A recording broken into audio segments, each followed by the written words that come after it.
Good morning, good afternoon, and good evening. When you're tuned in, you're with Lady Business and Give It to the People Radio, where you're going to get enlightened, enhanced, empowered, and enriched. Make sure that you... Good morning, everybody. I am Pennix-Brown, and you are here with Give It to the People Live. So I'm just going to start out our morning by giving you some inspiration. The holidays are here. Thanksgiving has already happened, and now it's time for you to think about what you're going to do. So I want you to think about this. This is the first day of the last month of the last decade, okay? Not the last, like it won't be another decade, but this is the end of this decade. And so when you talk about what you're going to do for the next 31 days, I want you to be intentional about it. The biggest thing that I want you to think about is that there's always going to be some type of competition out there, but you should be a little bit better than them. You have the time to look at the landscape. You have the opportunity to see what you want to do and plot and plan quietly and then roll your stuff out. So what I need you to think about is Victoria's Secrets, right? So I was reading this article, and they have been the champion. They have been number one, and actually they still are number one in the U.S. as far as when they talk about a lingerie brand. They have about 24% of the U.S. market total. However, the article that I was reading said that Rihanna came through and she crushed everybody. So when she did her Fenty Savage fashion show, the first time that she did it on television, which is, you know, how Victoria's Secrets was doing it all this year. However, Victoria's Secret stock right now is down at least 6% because Rihanna came in, and she's making over $500 billion with this brand in such a short amount of time. Now, why is that? That's what I need you to think about. So Victoria's Secret's been dominating. I'm sure some people that said that she couldn't do it. She shouldn't come in. She shouldn't do this, right? However, what did she do? She said no, because there's a lane for me, and I have my brand, and I can make it happen regardless of what was already established before me. So what I need you to understand is she took a power move. So she said, let me look at how it was already established. What can I do different, and what can I do better? And most of it came from when you talk about inclusion. So the people that did Victoria's Secrets, they originally said that what they wanted to do was keep the same way that they've been marketing, because it is a fantasy show. So when you talk about a fantasy, the man actually said, and I'm not giving names, but you can go look it up online, the man that was in charge of the Victoria fashion show said that essentially nobody wants to see plus size models on TV walking around doing all of that jiggling and stuff, right? But you know I'm a good old thick juicy girl, honey. Somebody want to see these things rolling around. They want to see you walking and strutting and getting your life, right? So what did Rihanna did? Rihanna not only made sure that there was a market for people, the thick juicy girls, the skinny girls, the medium sized girls, right? All the different body shapes. She also made sure that it was inclusive based on race, based on hair, because there was that whole big thing about 2-3 years ago where it was the first natural hair model to be inside of Victoria's Secrets, because you know, honey, they will put old track in there and let her walk down a runway, okay? And the biggest thing to take into consideration is that there is a market for what you want to do. So when Rihanna did that and was inclusive, and not only did she put in the big girls, the medium girls, the light girls, the brown girls, she put in all of those different complexions. She also put in women that were pregnant, right? All of that just goes to show that there is a market and somebody wants to see you, and that you will have the opportunity for somebody to make room for your gifts. But if you don't put it out there, then how is anybody going to know what's going on with you? So I wanted to give you that little bit of inspiration, because you have 31 days, right, in order to do whatever you want to do for the rest of this year. And I need you to understand that just because January 1st, 2020 gets here does not mean that it's, oh my God, it's a new start, it's fresh, it's new year, new me. You the same damn person that you've been, so stop playing, all right? But I do want you to get focused, and you don't need to wait until January to get focused. You should really start today if you haven't already. So it's no more excuses, because Thanksgiving is over. If you say that you want to do New Year's resolutions, I'm not one of those New Year's resolutions people, because it seems like in 30 minutes that it's gone, okay? What do you really want to do that you can be intentional with and that you can continue throughout the course of the year? Just setting something to say, I'm going to do X, Y, Z, fine. If you're talking about cutting people off, I decided I'm not even going to do that this year. You know why? Because whoever is cut off, honey, they should already know that they cut off. I'm not making no announcements on social media. I don't need to say anything in person. So just think of some of the toxic behaviors that we've had in the past, and think about what you can do to make a new year regardless of what the date is. Because every day that you get up and you have an opportunity to breathe on God's green earth, that's a new start. And that's really what you need to be focused on. So what I want you guys to think about is make room for your gifts. I also want you to take into consideration that every day is definitely a new start and that you should always start today. Whatever day today is, start today. You don't need a specific date in order for you to start to be great. You just need to really sit down and apply yourself. So with that, hope this has been inspirational for somebody out there, because I think that, it's wonderful to come in and be a disruptor, and a disruptor in a good way, where you are just giving everybody everything that you have and they have no choice but to recognize it. So hope you've enjoyed this little message. We're going to have a great show today because I have some amazing people that are going to be on. I have Daughtry, I have Shiquita Hyman, and I also have Doug Hyman. And then we're also going to show you a video that I've already done that was with Dr. Talea Walker. So we have a lot planned for you today in this 2 hours, and hopefully something throughout this 2 hours will encourage you to stay focused, to get focused, and to make sure that you give yourself the opportunity to make room for your gifts. So let's jump into this show. I'm going to go ahead and you'll see some commercials if you are watching live, and if you are listening on the podcast, then you know that you always need to show up and show out and continue to give it to the people. Do you need help marketing your business? Let me help you amplify. I'm Pennix-Brown, CEO of Lady Business and North Carolina's #1 small business facilitator. Consistent branding is key, and that's why you need a marketing plan. We want to make sure that you're recognized in an oversaturated market. And in order to do that, social media is essential for a modern business. But once you have those social media accounts up, we want to fuse them to help you save time and money. And once you've got all that time, now you can develop some new products to increase revenue. And then guess what? We got to help you show up and show out with an outstanding PR campaign to get you noticed. You've got to give it to the people. And having a winning marketing strategy is how your business can thrive. Book your one-on-one business consultation session today at ladybusiness.com. Let's amplify.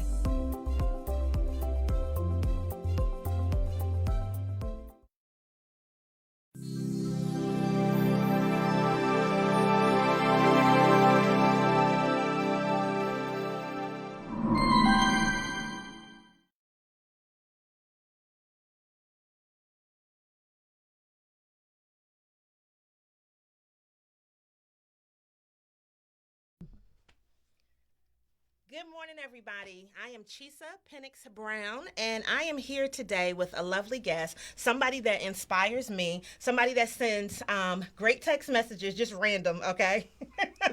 Just random text messages. Come on, scoot on in here, because the people can't see you. Got a little piece of head cut off.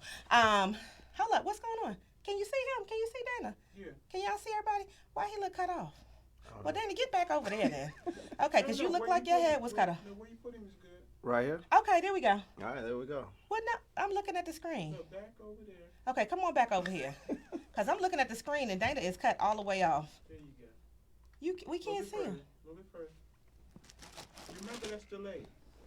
Oh, yeah, okay. All right, because I'm like, hold up, Oh, Dana, okay. where you at? Okay, there we go. So, y'all, look, we got all kinds of stuff going on in this studio. You know, I always tell you, it's always something technical difficulty, something going on behind the scenes that people don't see. But don't even worry about that because it looks good on the screen. But that's just a part of you doing a live show. Stuff just happens and you just got to roll with it. But this morning, I said, because every morning that we do this show, I want to bring to you somebody that is good at what they do or great at what they do, somebody that's making an impact in the community and somebody that has a story with some things that maybe you don't know. And so Dana, I wanted to bring him, but let me just back up a little bit because remember when I had Vincent on the show, right? And then Vincent was talking about Dana and I was telling you how that's how I ended up meeting him. And, so this is the person that helped me to meet Vincent in the first place. And so I just want to know originally, and I think I know the answer to this because we have the same barber. Right. Of how you found out about me in the first place where then we started to meet. Well, Quincy being a longtime barber of mine, when I got reconnected with him after 15 years of crack addiction, got myself together, he seen me progressing, he seen me changing. And the more, we would talk and interact, he was like, hey, I got somebody I think be good for you. Okay. And, you know, at the time, you trying to get your life, you transform your life to a better situation. You're doing all these things. You're like, okay, another person to meet. And I said, it'll happen when it's supposed to happen. Mm-hmm. And I remember looking up your website, Mm-hmm. and I seen the 90-day focus program, and I was like, wow, that's something I need to be interested. I should be interested in. Mm-hmm. And I looked at it, read up on it, and I signed up for a class, but I wasn't able to make that class Mm-hmm. because I think we had a hurricane or something. I That had to year work. was terrible. Yeah, Yeah. that year was terrible. Uh-huh. And I reached out to my mentor, Vic. I said, hey, Vic, I told him about it, and he went and he brought me the book back. And I started working on the book. So the next time you had a 90-day focus, which was at the pop-up shop at West Elm, Yep. I came to it, and that's when we met and everything and had a wonderful time. And that book actually helped me with a lot. It still helps me to this day. So the book he's talking about, you know, the 90-day focus. But Right. no, the biggest thing is, and I'm glad that happened because, you know, Mr. Victor Vincent, when we talk about him, I think that it was wonderful that he came. So when Right. you talk about having a mentor, you know, somebody that's going to continually help you, that's going to be looking out for you. And so then he came, he brought his wife, they got the book. And then I think it was one of those things where he even said, you know, how the book was useful for him. But I think that the reason that maybe it resonated with you is that, was it just some real stuff that you could actually feel like you could achieve inside of it? Yeah. Okay. Yeah. And it's like, you know, it gives you like small steps to do. I'll give you an example. Hey, if you know you got a busy week, just cook Sunday a large enough dinner where you can have Monday, Tuesday, Wednesday, Thursday, and you don't have to worry about cooking. Because if you in and out the house, you're trying to work, then you might have a program to go to or a class to go to. You don't want to have to really, especially you trying to save money, you don't have to be worried about trying to cook and make it to this appointment on time, or, you know, spending your money that you're trying to save to better yourself. So there was a lot of things like that reached out to me. I was like, wow, and I started applying it and it actually worked. Okay. And that, you know what, that's what I'm telling you. When people say that the things work, I try to tell people, just do the things. Right. Right. And to me, it's just like an easier way to plan stuff out. And I still do that. So like, if I know I got to work, boom, boom, you know, however many nights, then I'm going to cook and make sure. Because, I mean, nobody likes to get home and they don't have anything to eat, you know, just so that this way I know my husband can eat and I can do what I need to do. And I'm not stressed and I'm not, you know, rushed to do anything. But everything has a time and has a place. So I want to backtrack even before that. Because I don't even want to act like we just glazed over the part where you talked about addiction. And so I want you to just kind of give people a little bit of background from, you know, from maybe like your high school time to then turning into, you know, whatever happened, whatever the change was, and then turn it into the person that you are now. Right. Well, now that I really look back at it, my ways of thinking, even before high school, was messed up. I always wanted to do what I wanted to do, try to get away with what I wanted to get away with. Mm-hmm. And then towards my last year in high school, I started hanging around some guys who was out in the streets doing their thing. Mm-hmm. So I got caught up in that, you know, seeing them driving the cars and having the clothes, being able to go to this trip and having, you know, different girls and all that. And I wanted that. Mm-hmm. And the way they was getting it was through selling narcotics. Paid in full. Right. So I got in it, involved in it, and then a few years later, Guilford County Sheriff's Department kicked down that door. Whoop, whoop. And that dried that well up real quick. And what happened was, because I had put my image and my self-esteem into the clothes I was wearing, the money I had, mm-hmm. the cars I was driving, or the motorcycle I was riding, and when that was taken all away, I was depressed. So you got so used to the lifestyle. Yeah. Okay. Anybody that's seen Paid in Full, it's actually one of my favorite movies, right? And so it's kind of like, you know, when he's saying, I love the game, you know what I'm saying? Like, it's certain people, and I'm glad that, you know, you had this transition, though. It's certain people that they just cannot see their way out because they love it, and that's it, and it's nothing else. But then there's other people that's just like, this is just a certain time, and I know I need to do something else with my life. Yeah. So, yeah. And then, you know, for me, I'm not able to walk around like I had this big ego, and so, you know, now I'm depressed, so now I'm drinking more, mm-hmm. you know, smoking more weed to suppress what I'm going through. Then I started sniffing powder cocaine. That led to a downward spiral to a crack addiction. And when that hit me, it really hit me. I remember one girl who seen me, who used to have a crush on me. She seen me, she's like, what happened to you? And I remember that. You know, I remember at the store, we was at Your Way. It's like, what happened to you? And that just took me down. And, you know, through years of incarceration, different treatment centers, one day I just had enough. In about November of 2013. Now, how old were you at this time? Because I think that makes a difference. I was 37 at the time. Okay. I had just got finished doing the lick, you know what I'm saying? Got my drugs, you know, got my alcohol, my cigarettes. I was like, I'm looking at what I got. I'm like, once you finish with this, you got to go back and do the same thing. You got to get it again. I was like, God, I'm tired of this. Family was about done with me. Fiance was about ready to move on because she's in recovery. She wasn't going to put her recovery in jeopardy, keep trying to save me. You know, it's one of them things, nobody's going to make a difference in their life until they're ready to do it. That's true. And by God's grace and mercy, I was ready for a change. And 2 weeks later, I get a charge of obtaining property false pretense, which put me on a habitual felon list. And that was going to sit me down for some years instead of months. And I remember how I felt at the time going through that, thinking like, man, you about to do some time for stealing. You better than this. You know what I'm saying? And because it was my first habitual felon charge, my lawyer was able to get it dropped, and I pleaded to 9-11 months. Okay. Well, during those 9-11 months in prison, I went to every program they offered to better myself. Okay. I didn't hang around the people who were still talking about what they was going to do the same thing when they got out. I hung around those who wanted different. You know, to be successful, hang around those who are successful. I agree with that. So I went through all that, and I never forget a conversation me and my fiance had. I was on the phone with her, and she's eating. I was like, what you eating? She said, a French dip sandwich. I said, that sounds good. She said, I said, I wish I could have one. She said, well, make better choices. Come on, fiance. So, and even now, more I think about it now, I'm like, either eat this food because of the stupid choice I'm going to make, or be able to buy the food I want to eat because of the wise choices I'm going to make. So, in August of 2014, I got released. Okay. And the first thing I told my parole officer, because when you get out on a felony charge, you come out on parole, 9 months. First thing I told her was, you're not going to have a problem out of me. Okay. And she was like, okay, we'll see. She gave me an appointment that Monday for 9:30. I was there at 8:30. Come on. And then when she gave me the assignment what to do to go to this reentry class, I did the same thing, the same work ethic. Because I had a guy who used to take us out on Road Squad, pull me to the side before I got released. He said, Dana, if you apply yourself like I seen you apply working with me, man, sky's the limit for you. Yeah. And I remember that. And I applied that every time I had a new class to go to or whatever.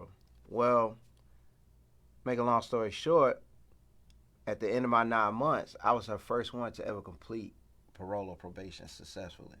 Okay, that's ridiculous. Yeah. Like everybody else, she had to violate. Okay, I don't even know if you know the answer to this. How long was she even doing that job that you were the first one? I don't know, but she told me right before I was about to complete it, she said, all my coworkers go to this award ceremony that they have for people on parole, probation, finished successfully. And what you do is you go in front of judges, DAs, police officers, everybody involved with the legal system. Okay. They give you an award for successfully completing it. She said, I've never been. Every time we go out to lunch, they talk hold about up. So let's just be clear on this. Yeah. So not only were you the first one to finish, you helped her to advance her career because you were the first one to finish. Right. Okay, come on. What's that about? So there you go. She was so happy about that. My last day seeing her, she handed me a piece of paper to welfare reform. Okay. She said, I'll never want to see you again. This place here offers you free training. They also help you with personal development skills, job development skills. I suggest you take it because you don't need to be back in here. And I went and signed up for it. And I went through the same process with them, above and beyond. Okay. Not hanging around the knuckleheads, hanging around the people who really wanted different. Because I wanted different. I didn't want to go back to that.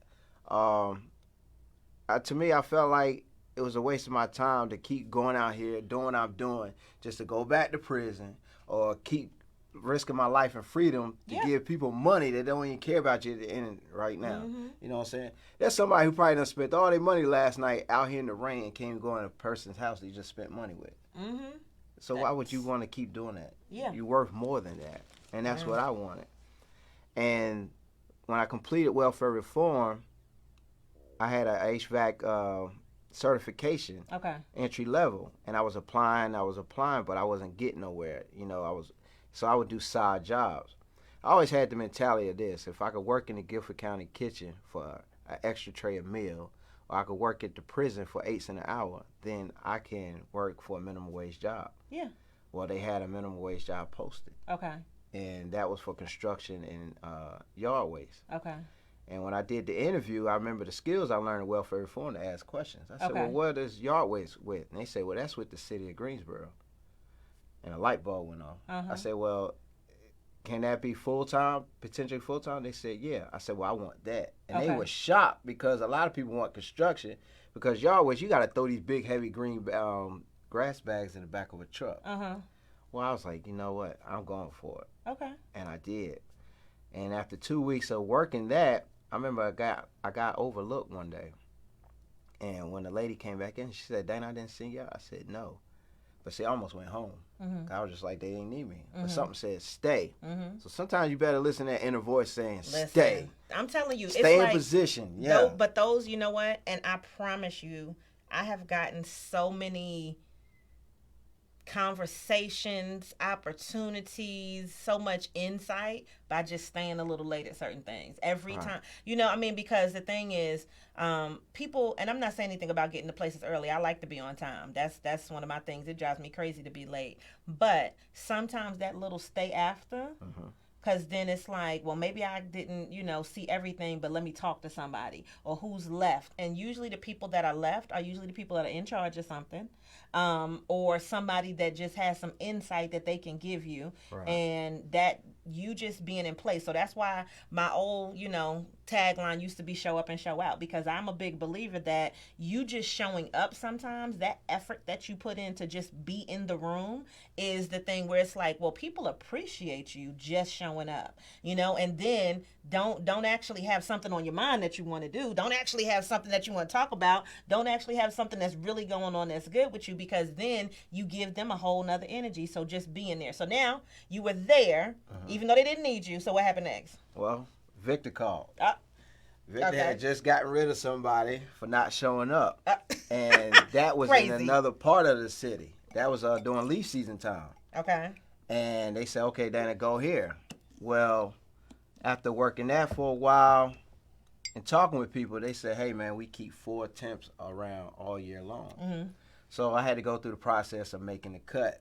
I made it all the way to the last cut, but then I got cut. Oh.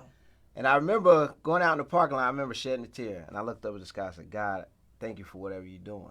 I remember I went home and Mom asked me, did I make the final cut? She was all excited. I said, no. And I remember crying, snot coming out my nose and everything. And you know how it is.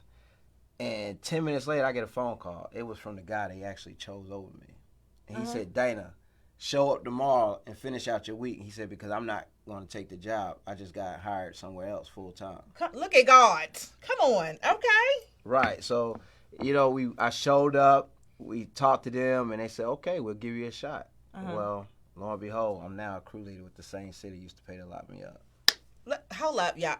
Oh, my God. I got one more week to forget this tambourine. I promise you.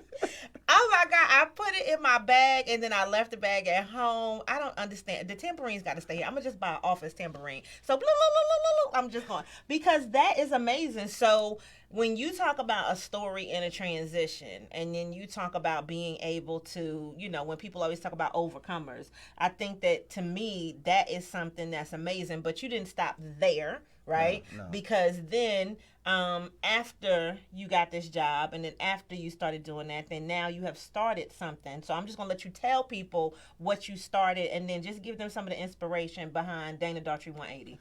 All right. Well, Dana Daughtry 180 was really birthed with the help of my mom. Okay. After getting hired full time and buying a car and being able to do some of the things that I always wanted to do, I kept wanting to give back. And so I was helping a guy named Brad Iddings sell T-shirts that says #I Am Hope. Okay. And what he was doing was taking the proceeds from that and helping the homeless out. And I always had compassion for the homeless. I used to be homeless, so I know what it's like. Well, we was doing that for a while, and then New Year came up, and he was like, look, man, I'm doing something different. I'm going to start doing Gate City Showdown, the car show. Okay. He said, but you have a passion for it. Why don't you do it? Okay. So I started hashtag We Do Recover, Mm-hmm. because to me, you can recover from anything in life. Yes, because a lot. Life is hard out here. From a bad purchase in life to a bad relationship to some bad food you might have ate. You recover. Yes. And it started taking off, and then I was like, wow, you actually have a business. So my mom used to always say, Dana, you did a complete 180. Dana Daughtry 180. That's the name of the business. You know, turning lives around all year round. Say it again for the Turning people. lives around all year round. All year round. Right. 365. And so with that, I got an EIN number. Registering, you know. Come on, legal business. You got to do the legal business, because there's a lot of black-owned businesses out here, but they're not registered. Who you telling? You know I know. You know what I'm saying? Yes. Like, no wonder we down on the total pole with that, because we're not registering our businesses. And listen, I preach it all the time, and I try to tell people, you know, that when you talk about really doing it, if you really want to do it, do it, you know, because that little side thing is good, but what if it really takes off? And, you know, I think the reason why some people don't do it is because they worry about taxes, or they don't really want to commit to things. But it's like, if you really going to do it, that's why I tell people. So when people come to classes and I'm just like, well, raise your hand if you're already in business.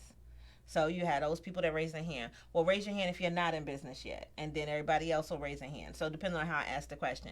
And I'm just like, so I need you to understand that from today, you're in business, right? Because when you take the effort to come to the class, that's the part of the write-off, right? Doing one of your that classes. One class, that's the start of that business. Like, you actually thought about it. So now that you're here and you're putting forth the effort, that's part of that tax write-off. That mileage that you drove to get here. That time that you spent inside of the classroom. So if people, I think, really start to say, so that's why to me, like, when you look at it, even when they say biblically, saying I am something makes a big difference. So when you be like, yeah, I just do a little something on the side, that's not the same thing as saying I am a business owner. And that's what I did. And I am. Yeah, and you looked at me, you said, no, you are a business. Come on. Y'all better listen to this. I do not be playing out in these streets. But you know, because I do believe, it's just like, think about it like this. When they tell you about talking to your children and they say, don't say, you know, you're stupid or you're such and such, right? And you have parents that do that. And it's just like, what happens? The kids think that they're stupid. The kids think that they can't achieve those things. But then when you give them something that's a positive affirmation and you tell them, I am smart. So you know the little thing, I am, you smart, you kind, you important. Like, it makes a difference in what you not only tell other people, but what you tell yourself. So if you tell yourself, I am in business, I do have such and such, you don't even have to have one client yet, but you know that you're in business and you went through the steps to make it happen. So to me, that's one of those things where when you say it, you will actually start to believe it. Yeah, you have to use your words to build, encourage, and uplift, not tear down. And many of us are really doing that, not only to ourselves, but to other people. You know what I'm saying? You ever heard the story, Jay-Z's uncle said, oh, you'll never sell 1 million records. Oh, yeah. He said, I done sold 1 million records 1 million times. You know, what if he had listened to that? You know, what if the guy from who owned WhatsApp, Jan Combe, you know, he didn't get hired by Facebook. They wouldn't hire him. But in the same building he used to get his government assistance he sold his company to Facebook for $19 billion. Billion with a B. But I think that's, to me, one of the biggest things. I'm one of those people, I love, tell me I can't do something. Do it. Do it. Do it. Just tell me I can't do something so that this way I can go out and show you that I can. But, I mean, I don't think it's necessarily to just show people that you can do stuff because you know what you're capable of. But I think that sometimes people really doubt your impact. People really doubt your follow through. And if you haven't given them anything where they can actually feel like it's tangible, then they just don't know. And I had a talk with a young lady recently, and you know, of course you can't divulge all of the information, but she did an event, and the event was wonderful. I attended the event. And, you know, she had a partner who she really felt like didn't necessarily believe in her ability to pull it off, right? So it's just like, why would you even partner with me if you didn't think that I could really pull it off a certain way? And sometimes, and this is just word to the wise, people want to see if you can do it. Sometimes if they feel like you will do it or that they know that you're capable of doing it, they want to be attached to it. and they don't necessarily want to do all the work, but they want the glory, right? So it's kind of one of those things where if they feel like you might be a little bit successful, then they'll pay attention. Because I guarantee you, when you first started doing this and you first started doing the t-shirts, right? And he's got wristbands too. Right. When you first started doing that, too. oh, I got I love it when they bring me presents. Yeah. Yes. You know, I am so easy. I am. Okay, let me pull these out of the bag. Okay, come on, we do Recover, and I am Hope up in here. So when you first started doing this, I'm sure that there's somebody that was like, oh, that's cute.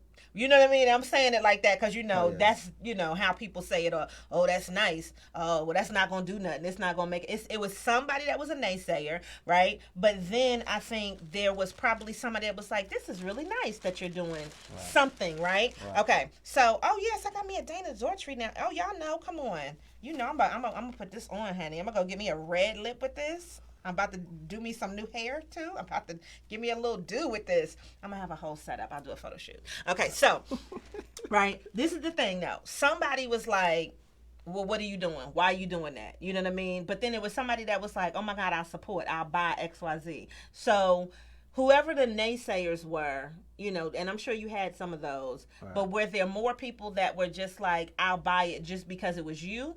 Or because they felt like you were doing something positive, because you know what I mean. It was that they believed in what I was doing, and they seen how true I was to it, like actually giving back. Yeah, because we did toiletry drives with the money. Yeah, we invited the community to come out, not only just be there and see, but actually get to be part of what they helped me with. Yeah, for those who purchase a shirt, they just as well as part of Dana Daughtry 180 also. Yeah, because without their money, I couldn't be able to do what I do for the homeless. Yeah, because I'll take all the money for the business and just keep it in the business for to help. Yeah, maybe be a peer support to a homeless person, or buy somebody some shoes, buy somebody some hygiene product. We even sent 2 kids to camp this past summer. Really? Yeah. That's amazing. We sent one kid, helped send a kid to on a men mentoring camp trip where he got to go to Howard University. Okay. He got to go to George Washington University and to a football game and stay at the Embassy Suites. Oh. So they could get a feel what it's like to be on a college campus and aim for that. These are kids who are in the low economy of the city they live in. Yeah. And so we wanted to give them a chance, and then another kid was having a problem going to a camp for church. Her parents didn't have it like that, and we was like, all right, well, what we did was we gave her some bracelets. Like, here, the bracelet said #be the change.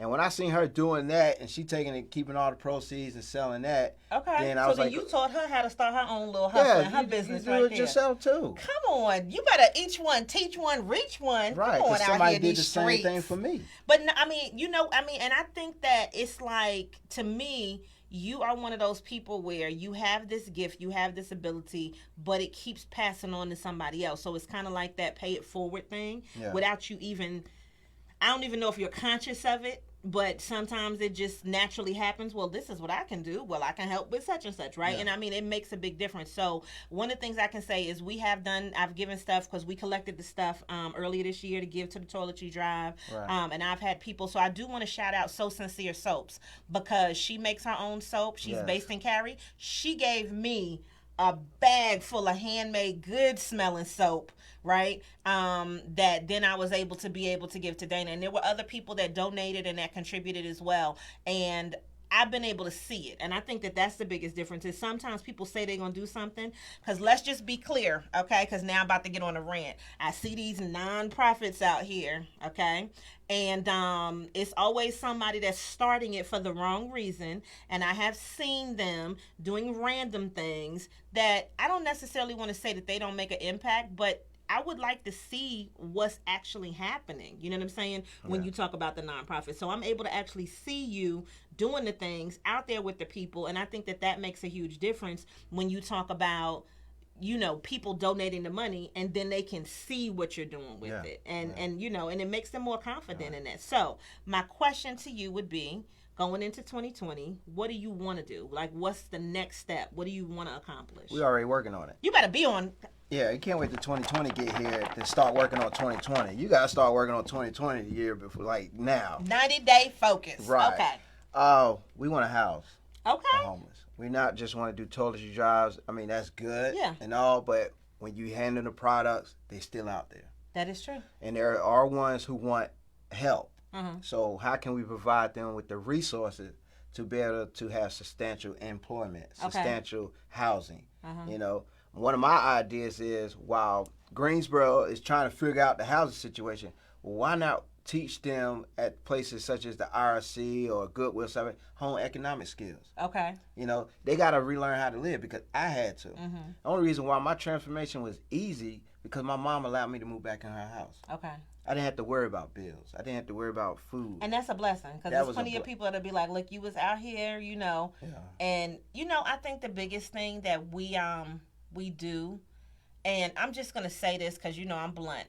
We as black people, because, I mean, it could be other races too, but I'm just going to say we as black people, we would be like, that's Dana the crackhead. Like, that's what people would say, right? People would, it would still be people that would identify with you, you know, being addicted to crack, and would always say that. You know what I'm saying? Yeah. And they wouldn't be able to see past who you are now. You know what I'm saying? Right. And so people will just keep that and then just try to keep you in that place. And it's just like, look, you don't even know me anymore. That's what I'm trying to tell people. You can't even reach me. I don't even, hello? Who are you? Who is she? Right. I don't even know her. You know, and it's like, even with me, because I have a temper, so I'm a Gemini. Geminis, when I'm telling you, we are beautiful, wonderful, magical creatures until you get us mad.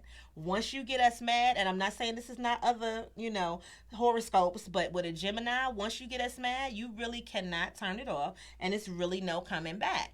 And I think that, you know, I used to be what I used to call a pop-off, okay? You could do something, you could say something, and you could guarantee I was going to be on it. Like white on rice, right? I was going to pop off. And what I realized is, and I know for a fact, the last day or date, I could probably actually say day. I just need to go back and see what year it was. But when I popped off, and I used to get headaches all the time, migraines, because I would get so mad so quick. So when you talking about 0 to 100 real quick, that was me. Yeah. So the last time, it was Thanksgiving.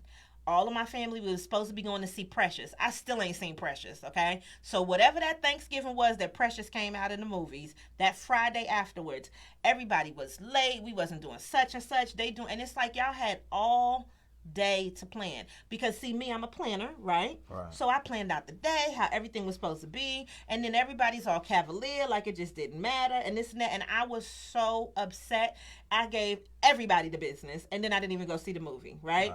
And when I'm telling you, my blood pressure shot through the roof, I had to go lay down for real, because I got so mad. And then I was like, you know what? Why am I getting so mad? And then guess what? They took their asses to see Precious. So everybody else went to go see Precious. And I was just like, you know what? I have got to get myself together.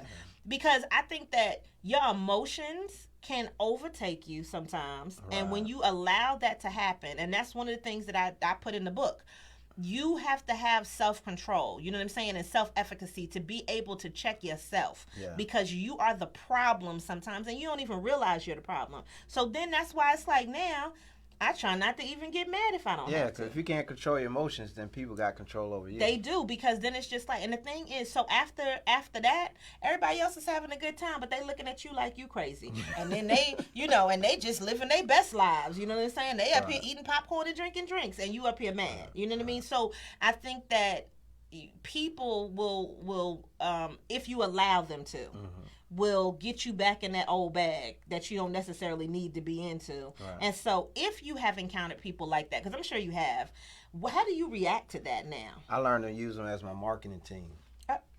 Okay, explain that to me. I need to... See, I'm not motivated. I'm driven. Okay. So no matter what you come at me with or say, I'm so driven that I'm looking right past that. Okay. You know, I done been called the lowest of the lowest. Okay. I done felt like the lowest of the lowest. I done beat myself up worse than anybody could out here being 15 years on crack.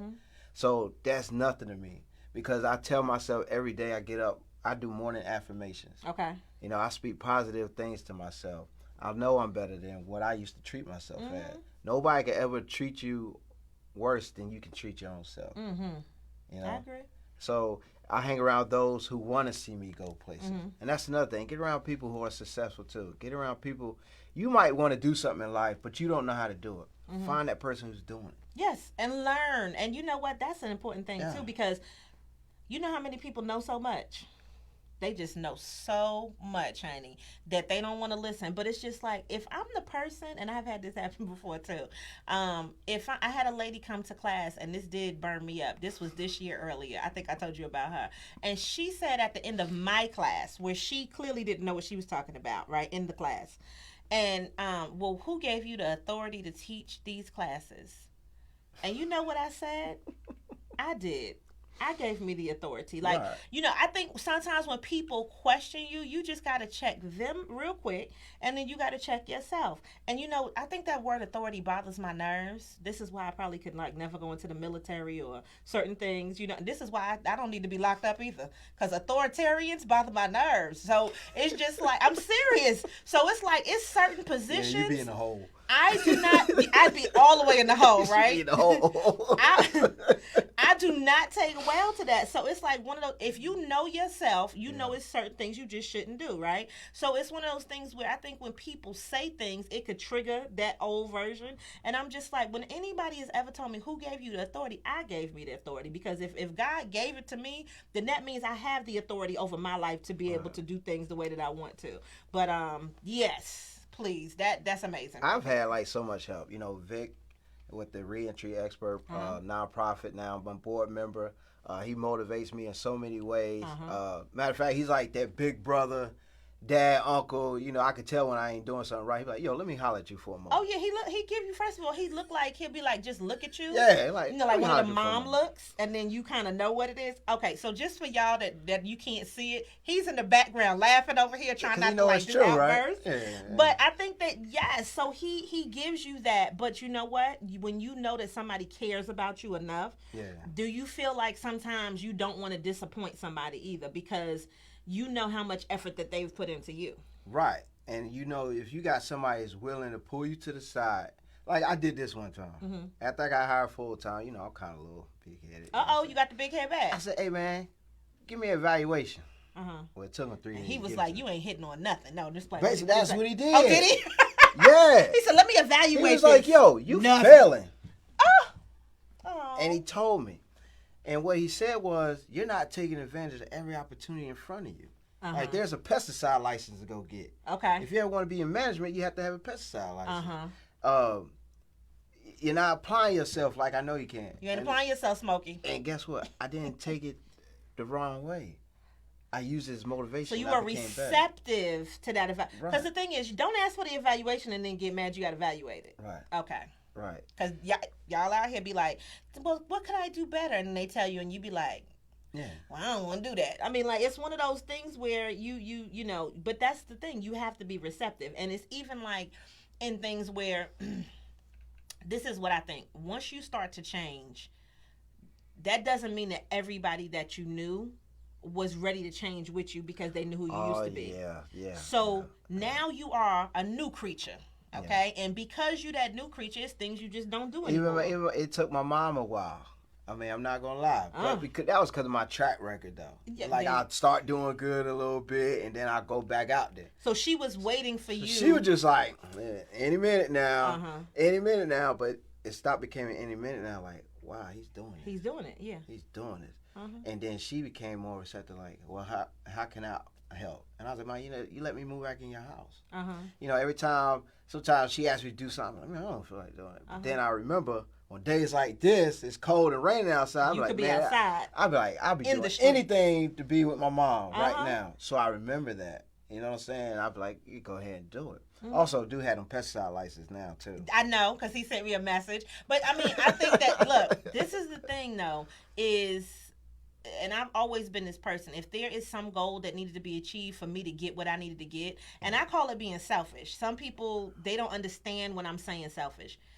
I cannot get what I need if I don't worry about me. You know what I mean? Like, if I don't put the effort into me specifically, how am I going to get where I need to be? And I think that a lot of times we want to take care of everybody else around us so much, and we don't realize that we have to do things for ourselves because that's the only way that we're going to get there. So if it's a pesticide license, if it's a next license, if it's something else that you need to get, you can't get to that next thing unless you stop doing something, focus on what you need to do right now, now, then get it, and then now you have something new. And that's the whole, thing with the 90-day focus, because in there we have like 8 life focus areas. So when you look at that, the things that are important to you now, everything that's on there should not be the same level of importance in 90 days, right? So it was like important for you. How long did it take you to get the pesticide license? Well, I woke up one day in January. I said, man, go for your pesticide license. You know how you just keep hearing about a bully all the time? You're like, man, I'm fed up with this bully. I'm just going to face him, right? Because the pesticide license was bullying a lot of people. People had to take this joke 3, 4, 5 times. Really? So that scared people out of taking this test. Okay.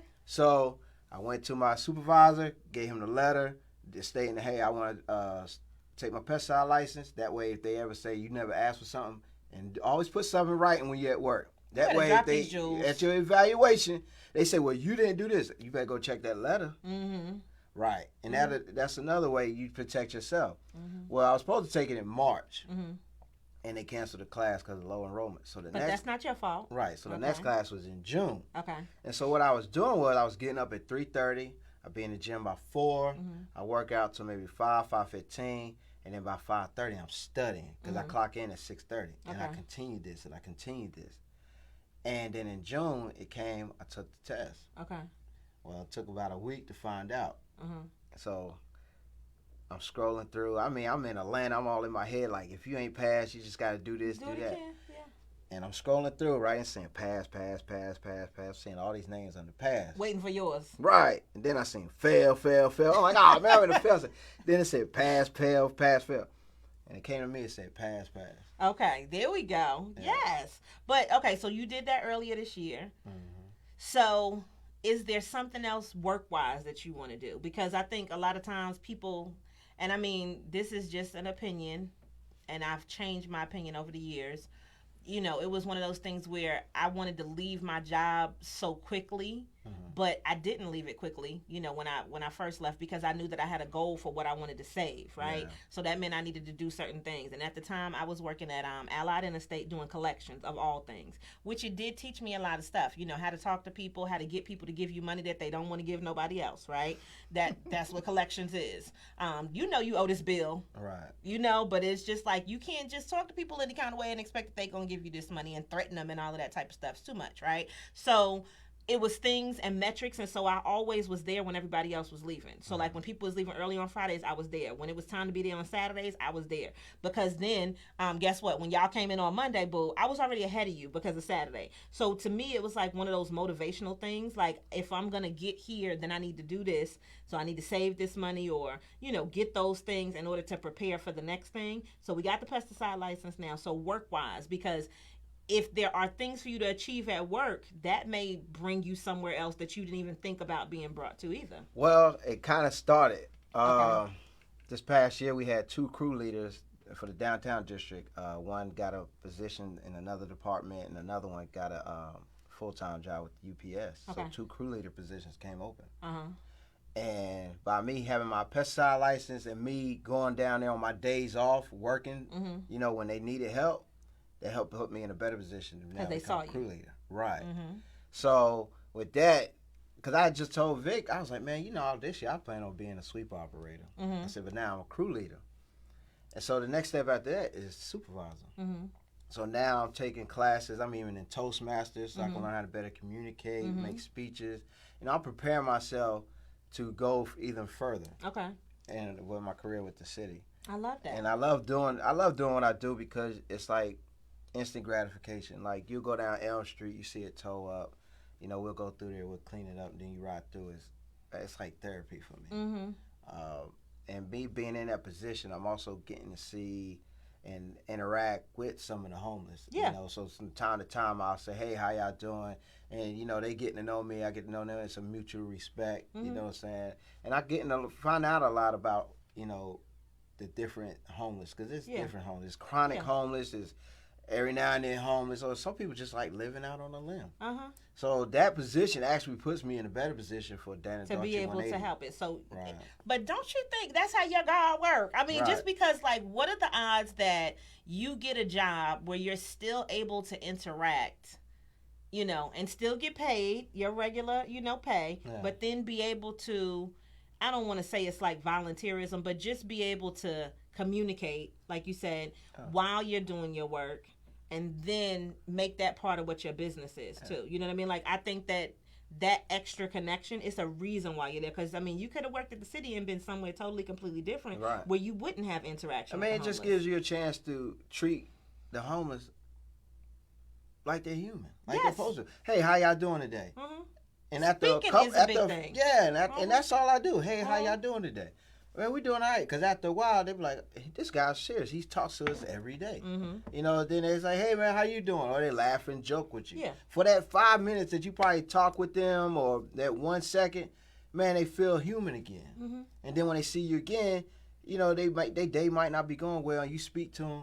Hey, I'm doing all right. That might be the break. That might be the little light, you know, that helps somebody out. That might be a reason why somebody keeps going the next day. So what I need to know is, how can people help you? Because people can help me. I'm on Instagram, Daughtry180. I'm also on Facebook, Daughtry. I have a Yahoo account, Daughtry180 at yahoo.com. And we're putting up together a website for 2020. Come on, website. Yeah, we're going to have a website where you go on there, you'll see what type of merchandise we sell and what we're doing for the community. Okay. And just, if you come downtown, you'll probably see me. I'm there Tuesday through Saturday. So that's where they can find you. But what do you need help with? Because I've done, what did we do? We did, I think, 3 or 4 of them. And I haven't done it in a little while, so I probably need to do it again. Because I like to give, I don't want to say it and it sound crazy, but when I like to give, if that makes sense. So I like to make it an impactful thing. And when we had my first office, that was actually down the street from here, that was in the Ashtay building, because I was going through this program with A&T, the METAB program. And I had people there that were compassionate and that understood my desire to want to help people. And so they let me use the space, and they also let me collect things. And so we had home goods, we had shoes. I even had some weave up in there, honey, for the people. Okay, we had some of everything. We had body products. I'm serious. Right. You know, you might need a little track. I don't know, you know, but I mean, we had everything up in there. I mean, I'm serious, right? Lamps, everything. And you know what? The craziest thing was when we did this, my husband had some old Timbs, right? Now, if you know anything about anybody that's from the New York tri-state area, or they just love their Timbs, once they get scuffed up and messed up, they not trying to wear them no more. Right. But these was something he was wearing to work. They was scuffed up and stuff, and he was like, I'm not giving you these. Don't nobody want these. And I was just like, I guarantee you, if you give me these Timbs, somebody will need them.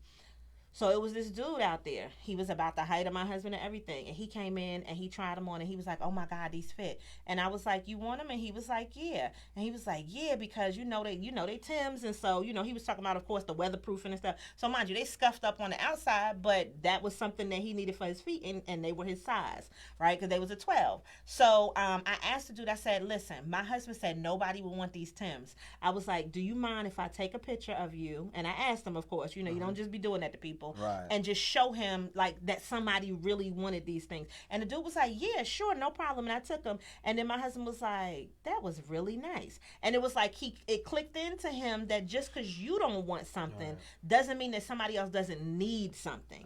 And that was one of those things. We even had carpet out there. It was some people that came that had just got apartments that had been homeless. So, and I had to walk down the street to tell people and have them come back up, because we sent stuff to urban ministry and this and that. And I don't know if Salvation, I don't know if they necessarily gave out the things that we were telling people. All I want people to do is come get the free stuff. So I literally had to go down the street to tell everybody and told them to tell people. And then that's how we got people to come in, and we just gave stuff out till it was gone, and whatever else was left over, which it wasn't a whole lot, then we took to I think we took it to Goodwill. It was either Goodwill or we took it to the urban ministries. But the thing is, it's about giving something regardless. And so with that, then we also did some other stuff where we cooked Thanksgiving one year and we bought food to people. And so I think that it's just one of those things where you could give how you feel like you need to give. And the thing that I found that people told me that they wanted the most was socks. And it was towels. Those were the two things. I mean, that's when I did the thing. They wanted socks and they wanted towels. So what are you finding that people need the most and that they want, so that this way people know if they can donate to you. Or like, even if they said, okay, well, look, you said, well, I don't want to go out and buy something, but if you give me $10, I can go to the dollar store and buy 10 pairs of socks or something. Yeah. So what are the things people need the most, and when are you doing, if you already know or don't know, like another drive? Well, the annual drive is going to be in May. We haven't put the exact date together. Okay. It's between two places right now, because we want to do it like a family reunion. Okay. We want to make the homeless feel like, hey, y'all are a family. You know what I'm saying? And the main thing is socks, deodorant, toothpaste, toothbrush, hand sanitizer, chapstick. It's raining season, so the little ponchos. There's a lot of things. I mean, I go in my closet some days. I'm like, man, you ain't wearing this. Yeah. You ain't wearing no sneakers right there. Matter of fact, you just bought a pair. Get those away. And that's what I do. And a lot of us can do that. Yes, we can. You don't have just to help Dana Daughtry 180. You could go out there and do it yourself. Because I'm sure you go in your closet right now, those who watch it, and find something. You be like, I ain't wearing this no more. I got stuff galore that is getting ready to go out of my house. Right. Like, we accumulate so much that we live in a land of luxury. Yeah. People don't get it. People think luxury is what you see on Instagram, these houses with the big pool. No, luxury is having a running toilet in your house. Oh. Luxury is if you're able to choose between a hot dog and bologna for lunch. Or, it's just simple things that we take for granted. I used to be the one who wanted the Coogee sweaters, you know what I'm saying, back in the day, and was able to get them. And I remember I couldn't do nothing with it. Once the drug money went. What can I do with it? Nothing. So I had accumulated all that stuff not to be able to do anything with it. And after a while, it goes out of style, right? Well, I'm going to be honest. If you had kept them Coogies, those would be collector's items right now. So if you still got you a Coogie. I did look up one. I'm about to say, listen, if you got you an old Coogie, you might want to hold on to that. Yeah. Yes, honey, because them Coogies, they going for something now, you know? Yeah, they up there now. And it's crazy, I was able to do that, but I was like, think about it. Sometimes I be like, man, you spent a lot of money. Yeah. But I don't dwell on it because I know now I'm much wiser. So the money I do get now, you spend it different. I spend a whole lot, and it lasts longer. Yeah, but you spend it, and I think that it's things that you used to think were important. And I know we were talking about this. Like my husband used to buy jerseys. All of them jerseys was like $100 and some a piece, and it's just like now $100 for a shirt. He'd be looking like, how much is that? $30. You know what I mean? Like, it's one of those things where it's just like, I'm not spending $45, but it just depends on what it is. But on the most, he's not doing that. And I think that, with the time, things change. And like I said, you're just not the same person. So things that were important to you then, even when you talk about, like, he used to play video games all the time, that used to drive me crazy. Because I never was a video game person like that. Now, I would play you in some Tetris. Don't give me some Tetris. That let you know how old I am, right? I would play you in some Tetris. But, I mean, outside of that, I wasn't really into it. And I'm just like, these video games is like $60, $70 a piece. And you just buying them like, whatever. But that was his thing that he wanted to do at the time. Now he don't even play with the stuff anymore. You know what I'm saying? And we've given away game systems and games and stuff. It's just that whoever you were, you're not that person anymore. And you just evolve past it. Yeah. And now it's some new things that you want to do. Now I do say, treat yourself.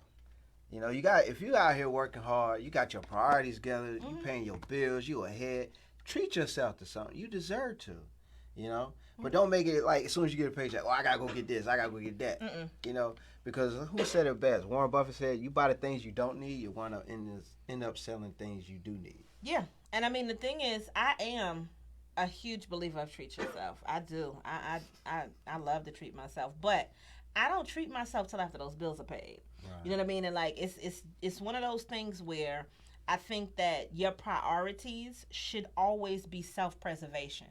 And certain things are just not a self-preservation. There's certain things that you want, but you don't necessarily need. And everybody has been in a situation where you had more month than money.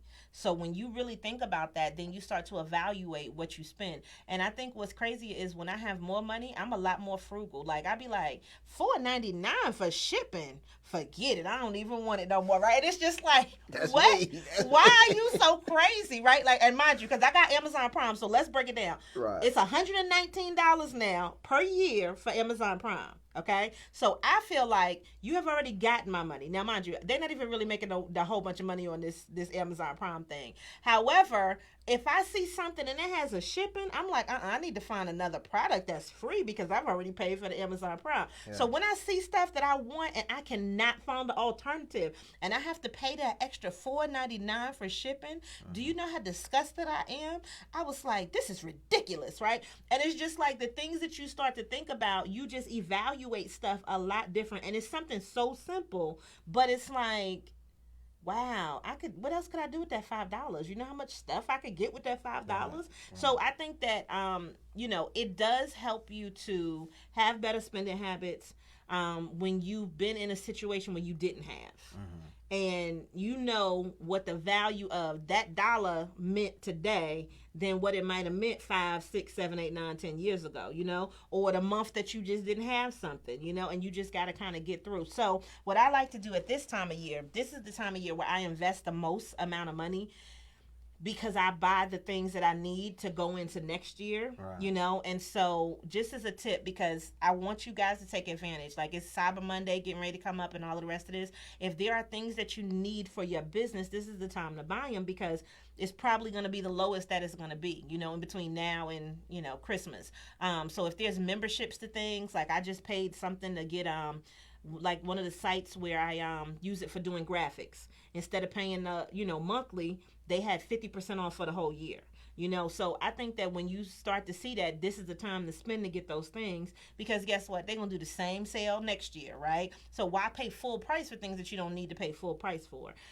If there are even accessories and things that you need to get, go ahead and get those things. You need a new computer. If you have the money, get them. Now, this is another little tip, though, because we like to stretch our dollars, right? So you better hit that QVC, you better hit that HSN, and they be having 6 value pays for things. So if you said I need a new computer, right? So maybe you need a new computer, build that website or do whatever you got to do.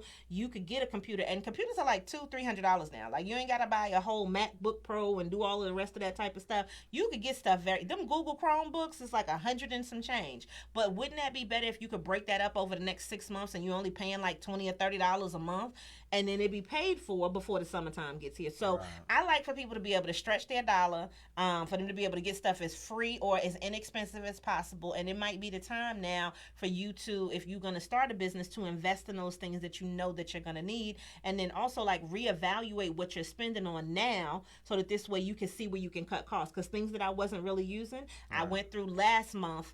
What is this? This is November. Yeah, I went through last month and I was like, okay, we're going to cut this off. We're going to stop doing such and such. And then that gives you some extra money to free up to do something else with. But if I'm paying, let's say $40 for the year or something, it's already paid. I don't have to worry about paying a monthly fee anymore.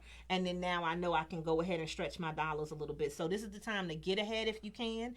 And I'm just going to be honest. Stop buying people gifts. Okay. Do you have somebody you're going to buy some gifts for? Not too many people. No. Gift cards. Okay, but no, I'm just saying, don't be buying everybody stuff. They don't need that. Give them love. I love you. We already got the greatest gift. I care about you. I see you. Okay, write them a handwritten card. I'm serious, because grown people don't need all these gifts. Stop doing that. Right. Grown people don't need all these gifts. Do you have some kids in your life that might need something? That's different. Yeah. But I just think it's like, holidays. So if you check out my podcast, Real Ass Affirmations, I just did a podcast that's called The Black Sheep, right? Holiday Black Sheep. And it's talking about you being me, Obsidian Black Sheep, where I'm just like, I don't have to be nobody's favorite. I'm my favorite, right? So when it comes down to it.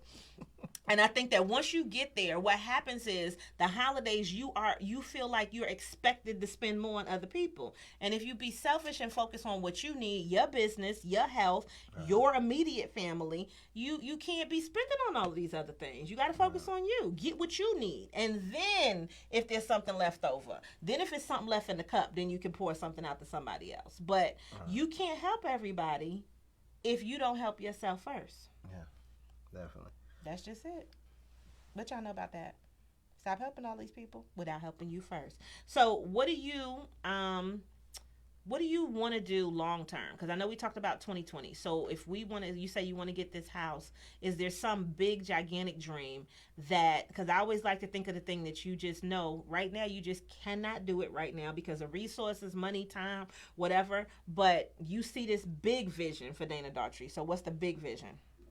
The big vision is not to only get me a house, Mm-hmm. but get a house and help a struggling family one day. Okay. Um, And I don't even think that's that big. no. You know what I see? Because, you know, I be prophesying stuff. I see you making a whole little village. You know, I'm going to be honest. Because you know how people are doing those tiny houses? Right. If you get a piece of land and put you a whole bunch of tiny houses on it, how many people could you impact? You know what I mean? Right. And that, I see something like it's a little village, you know, where it's not just one house. It's not funny just. you said that, right? Because it's I a just talked whole to village. the tiny house people yesterday. Come on, God. You see that prophecy? Woo. Right. Look. Right. I just spoke with them yesterday. They gave me a number. I gave them mine. And we was like, okay, we're going to talk more. Uh-huh. And I just asked one simple question. That led to a series of things. It's like, wow, we like what you do. I said, I like what you do. Uh-huh. And how can we connect? Amazon, look, let's jump at Amazon has houses. They can sell you a whole house that comes and you just need to put the house together. Like for real, for real. And I think those houses are like $10,000. It's nothing, you know what I'm saying? Like in the scope of like how much a house really is. It's nothing really ridiculous. So I'm just going to say somebody going to either pay for or give whatever y'all need to do, Right. a piece of land, okay? And then you're going to build some houses on it, however they need to be built. And you're going to be able to have a little village. I mean, like I just see that your vision is probably bigger than you even realize because you are not in any way, shape, or form going to be satisfied with one house. Because then what you're going to say is I'm to capacity and we can't take nobody else in. So we need another house. Right. And then we need another house, right? And then be able to keep building it. And I think that to me, that's where I see things. Like you could just have little Dana villages all over the place. No, somebody Dana called me the villages. mayor one day. I said, I might run for mayor one day. There you Who go. knows? Come on. And it's crazy because I've been in conversation with 3 ex-mayors of Greensboro in the past week. You see what I'm talking about? So, I mean, I think this is one of those things. So, they can find you online at Dana Daughtry 180. Right. You're going to have the website out early next year. Right. And May is when you're going to do the big toiletry drive. Right. We're going to do one in May in Greensboro, and then we also do one in High Point now also. Okay, so Greensboro and High Point. Greensboro, High Point, and we donated this past year to a homeless festival in Winston. Uh-huh. And we sent some stuff there. I wasn't able to attend. I had to work, but I was still able to connect with somebody and say, hey, we want to help y'all out. Uh-huh. And I like help other people dreams come true. Okay. Not only do I want to see my dreams come true, I Other want to help people. somebody else get their dreams come true. It makes sense. It makes a lot of sense. Yeah, so if people did say that they want to donate in between now and May, because it sounds like a long time. It's not necessarily, but can they give you products or do you want them to give you like money that you can then buy products with? They What do can you give want me them to do? products or money. It Okay. doesn't matter. I'll And then set you'll be both. able to give it to people. Yeah. Okay. And then I also invite them to come out the day we have the toiletry Yeah. drive to take part in it. Okay. Now, can y'all got like a Cash App or a PayPal or something where they can send Yeah, I got funds to? Cash App, Dana Mac Daughtry Jr. Okay, spell it for the people though. DANA, Mac MAC, Daughtry DAUGHTRY Jr. Okay. So then this way you know where you can give money to and that'll make an impact in somebody's life too. All right, so we are going to wrap it up and we have 2 more guests that are coming on and I'm going to split them up. So if you are watching live, we're going to split them up and then we're going to put them together and we're just going to have a good time out here today because I think that when you talk about just being positive and being able to allow people to just give their gift and shine. You got to be one of the most positive people I know. And, you out here, walk it like I talk it. And I think that makes a big difference. And that's why Right. people can see the genuine desire that you have to really help other people. And then, when we talk about, Victor and, what he's doing and how y'all are doing the nonprofit and all of the rest of that, it's one of those things where I love the fact that it's some black men out here doing some good things in this community to really help everybody, be able to rise a little bit higher.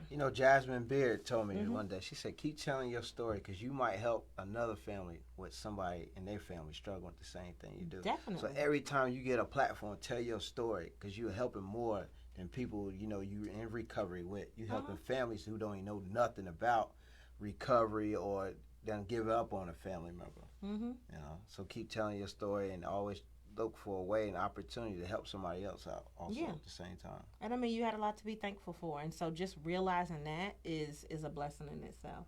Right. Well, thank you so much for being on. So if you're watching live, you're getting ready to go to commercial. If you are listening on the podcast, thank you so much for listening. Make sure that you always show up and show out and give it to the people. We do recover.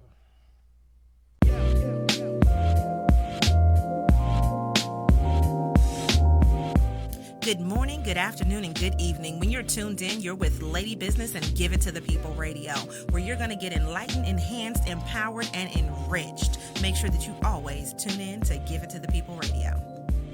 So we're back, and today's episode that we are just fortunate to have is somebody that I've been looking at online, and I keep telling y'all I'm not a stalker. I just look at bad chicks, bad in a good way, all right? And bougie. And this chick right here, Daughtry, okay?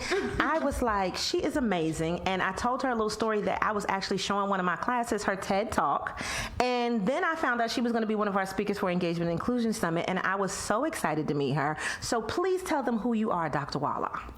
Hi, everyone. My name is Talaya, and I'm a personal branding consultant. My consultancy, well, I own the consultancy, I guess I should say that too, is located in Washington, D.C., and we help everyone from CEOs to entrepreneurs, healthcare practitioners, judges, lawyers, just people who really work in high risk, high reward environments to build, promote, and protect their personal brand. So would you be kind of like the Olivia Pope of branding? Well, the thing is, Olivia Pope handles one part of the brand, which is protecting it, right? But you also need someone that's going to help you build it at times, or most people come to me when they're at a point of transition. Okay.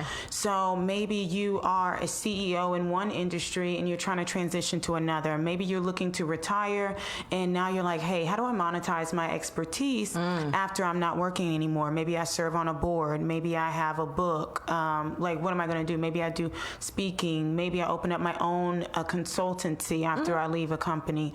So a lot of people come to me when they're at a point of transition, even like, oh, I'm going to start a business. I had a therapist come to me and she's like, well, I just need to be digital. I need people to find me online. And so that's what we focused on. So when I built my company, I realized that personal branding is a lifetime journey. So as long as you are selling your expertise, your talent, your skill set, whatever it is that you do, your ideas, you need to manage your personal brand because your brand is your value. So I try to meet clients wherever they are in their career and then see if we can help them with strategy. We focus on strategy because I feel like there's a lot of people in the market that can take your photo or maybe they manage your social media, but you need someone who could really see the big picture vision. And like sometimes you're at a point where you don't need to do certain things for your brand, but a lot of people don't know what they need, and so they end up wasting a lot of money in marketing. A lot of money marketing something, maybe they're not even sure if they're passionate about it. Maybe they're marketing it to the wrong audience.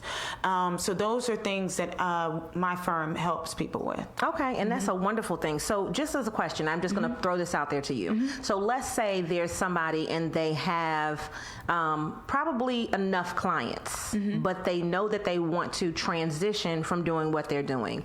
And they want to kind of take the step to say, I love this, but I realize that I can only do this part for so long. And so they maybe want to hire some more people, or maybe they want to do something like you're talking about that book or something. What is, a couple of steps that you would say, we need to sit and look at these things so that this way we can get you to that transition point?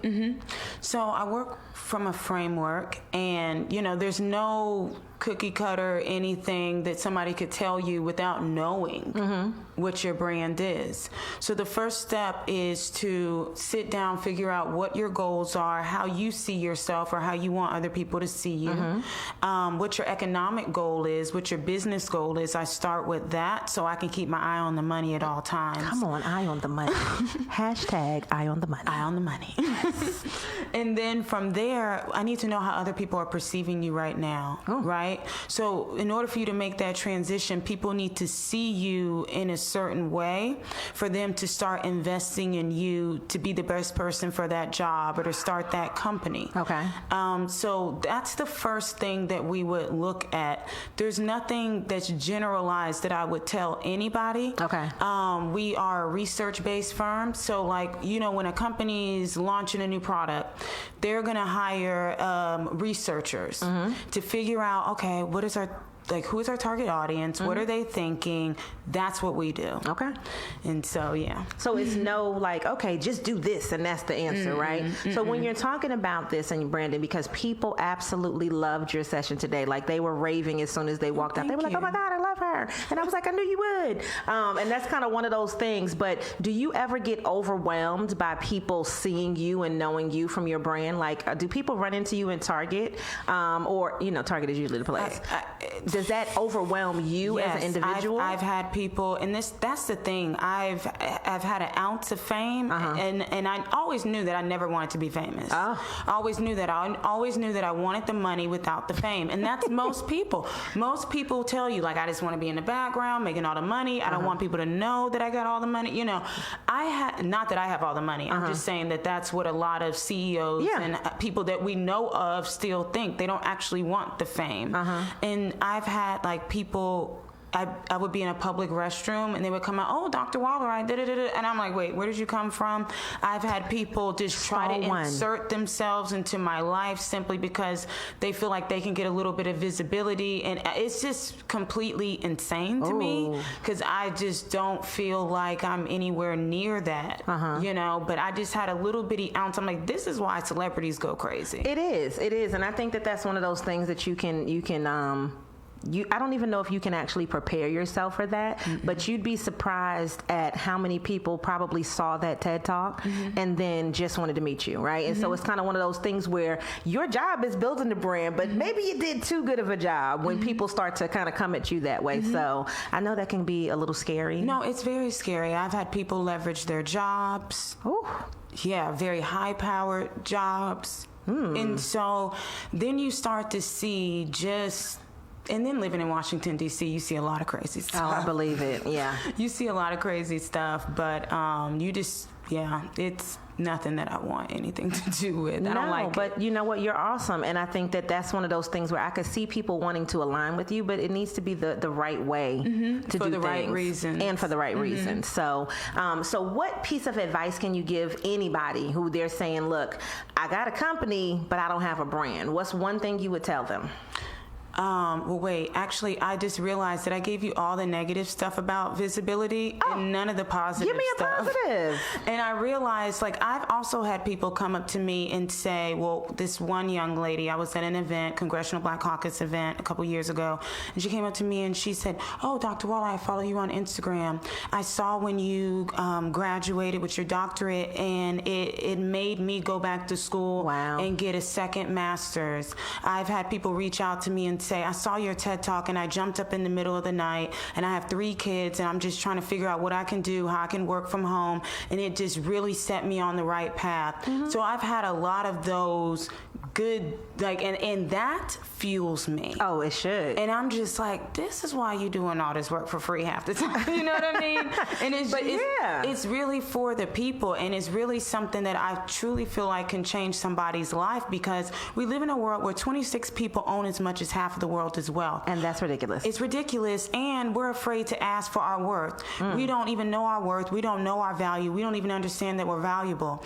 When you go to school, like me, all these business degrees, what I realize is these books are trash. Because, like, you think about finance. There's courses in school for finance, but not a course in school for personal finance. You know, they teach you how to go out and work for another company and make them rich. So a company can consume you like you're a product. We are being consumed. And so that's something that we have to realize. You don't want to be a commodity. You want to be a brand. You don't want to work for the rest of your life. You want to be able to put your name on something, walk away from it, live your life like it's golden, and then still be able to make money. A brand is an economic tool. So okay, you don't even need to say anything else. Y'all got all of the tidbits that you need to get. And so that did answer my question. The way that you did that was perfect, right? So realize that you are valuable, and realize that you are a brand, and what are you going to do about it? Like, I mean, in summation, that to me is something that I think is very powerful that I think our listeners can definitely take away. So please tell them where they can find you online. Okay. So my company's website is Waller, WALLER, and company.com. My social media accounts, I'm on Twitter. I just got back on Twitter in August. Okay.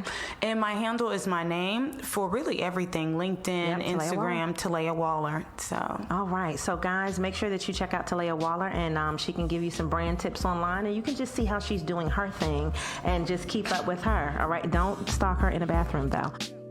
Thank you so much for listening to Give It to the People Radio. Make sure that you follow us online at ladybusiness.com, LADYBIZNESS. We look forward to helping you grow, sustain, and maintain.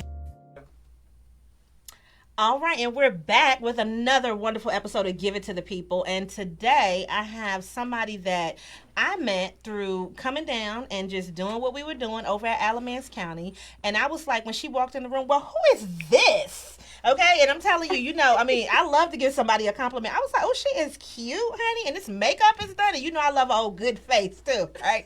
So that was one of them, one of the things, and then, I didn't get to talk as much as I wanted to that first time because I was managing an event, and there was a lot of stuff going on, but, then we met at another event, and I was like, come through with this little blue outfit she had on. She had an old blue number this time, but it was one of those things where she was like, okay, well, this is what I do, and I wanted to interview her and her husband separately for a very good reason, because she has a whole lot of stuff that she does that's independent of the husband. And I think sometimes, because I love a good couple goals, but sometimes everybody is relying on what the other person does and y'all are together. So we're gonna have them together and we're gonna have them separate because they're two different people. And so please tell them who you are and what you do. Hi, I'm Shiquita Hyman. I am the creator of the Unconventional Southern Belle LLC, which houses my blog, my social media marketing company. So I have Instagram, where you can find me at is at unconventional_southern_belle across all social platforms. I also am one half of another business venture called Influence Locally on Instagram, which essentially focuses on Alamance County, and then 1/3 of our Shades of Influence, which is a threesome that is focused on increasing opportunities for influencers of color in our local community. So yes, trying to create opportunities for our brown people to also show that we can represent brands accordingly. But that's what I love, though, because I was just like, so you live where? I was like, Alamance County. Now, let me just give you some background. I came down here from New York and unfortunately had to go to school at Walter Williams High School in Burlington, North Carolina. I really hated it. Now, I really hated it for a number of reasons, but when you come from New York and then they transplant you and you're used to being around majority Black, majority Latino, but like mixed Latino. Like when you're in North Carolina, if you're going to be Latino for the most part, it's going to be Mexican. But I'm talking about, I'm used to being around Puerto Ricans, majority, Peruvian. I mean, like we had so many different varieties because for some reason people think Latin America is just one country. And then Italian, right? And then some Jewish, but very different from coming to North Carolina and it was black and white. That was it. So that's why I didn't necessarily like high school. Plus, I was a little sassy. That's what one of my teachers told me. So when she said that they live in Burlington and in Alamance County, and then I saw her fabulousness, I was like, I'm very intrigued, and I really need to find out more about this. So, are you from that area? No, we are from South Carolina. Okay. Even smaller town. Okay. I'm from Lake City, South Carolina, population of about 6,500 people. Where is that at? What's it near? Because you got to give us a good, what's it close to? The next largest city is Florence. Okay. It's about 45 minutes from Myrtle. That's our claim to fame. So you're closer to the water. Mm-hmm. Okay. Mm-hmm. All right. And that's where you and your husband met? Yes. He is from another small town, smaller than mine, about 15 minutes away from Lake City. Really? I'll let him share on that. Oh, Yes. my goodness. I don't think they have stoplights. Okay, hold on. Did she just try to shade the smaller city that nobody knows about? You know what I'm saying? She just tried to shade the smaller Nobody city knows in South about Carolina. Okay, so what even made you leave South Carolina and come to North Carolina? A man. Oh, okay. Okay, so I need background. I need you to give me a little bit of that. Oh, he said the man. First of all, this is my set, sir. Just checking. We're gonna let them get on together because their dynamic is amazing. Okay, but what was Burlington like? That I need to know that. That's the main thing I need to know. Okay, so we came to Raleigh in 2011 when the man got a promotion, and I followed him, and I don't know how my parents allowed that because we Christian and we were not married. Okay, and I moved away with a man. And we lived in Raleigh for 4 years. The man got promoted twice. I love how she's calling the man. During that time frame. So the first time he got promoted was about a year and a half until I moved to Raleigh, and he went back to South Carolina. And I remained in Raleigh. Really? Yes. Okay. Because the man is really good at what he does, and he bought a house. Okay. And we had not been in it very long, so we did not want to sell it. No. So I remained in the house as a house girlfriend, so I guess I made out pretty good. You did. Come on, get a ring on and it. And he lived in an apartment in Wilmington for 2 years. Okay. And one in Myrtle Beach for a year. Okay. So that was him. So 3 years we were apart. Then he got promoted again. He finally put a ring on it. He got promoted again, and this time it was to Greensboro. Okay. And at the time I worked in Butner, so I needed there to be a happy medium. There was never a happy medium. No, because Butner is every bit of an hour and a half. It's like Virginia. Yeah, I know. Trust me, I go up that way. That's that Vance Granville. Hey, y'all. Exactly. Y'all know y'all love me in that Vance Granville area. I know that. I love them too. But Burlington was the happy medium. Well, that makes sense. Yeah, because distance-wise. Yeah. Okay, so that's how you ended up in Burlington. So did you sell a house in Raleigh? We did. And it sold very quickly. We actually lived in High Point for about 6 weeks in a hotel. Raleigh don't play. Raleigh does they not will scoop it play. up. That Raleigh-Durham area. It was gone like that. Yeah. And then y'all were technically homeless. Oh, yes. Like, okay. We got to get out. We were homeless while also trying to close in our house in Burlington. So 6 weeks. We were just newly married, living in a hotel. I was like, oh, this would be like a tiny house. It was not. No, because you know what? I always said to myself, I could be one of those people that could live in a hotel and be fine. But the more that you do it, like we just, did Thanksgiving. So we rented a house in where we at? Hampton. And I was like, yeah, do you see how quickly we tore this up? And it wasn't like you were tearing up anything, you know what I'm saying? But like just unpacking your stuff, it just was like, okay, let's put everything, and then we put everything up and it had a place. But I'm just like, it's so easy for everything to be a clean slate and then for you to do stuff. So in a hotel room in 6 weeks, I could just imagine.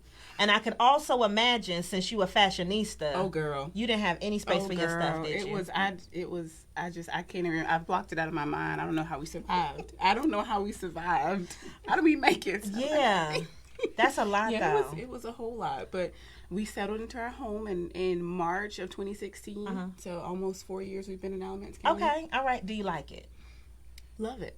We had the opportunity to relocate to Charlotte about 2 years ago, and we said no. Charlotte was the end game. I thought about Charlotte, but I hate the traffic in Charlotte. Like I hate the traffic. I mean, it shouldn't take me that long to get from one side of the city to the next. And here in this area, you don't have that as an issue, and you definitely don't have it in Burlington as an issue. Oh God, no! I don't miss living in Raleigh for that reason. Yeah, and Raleigh traffic is horrible too. Yeah.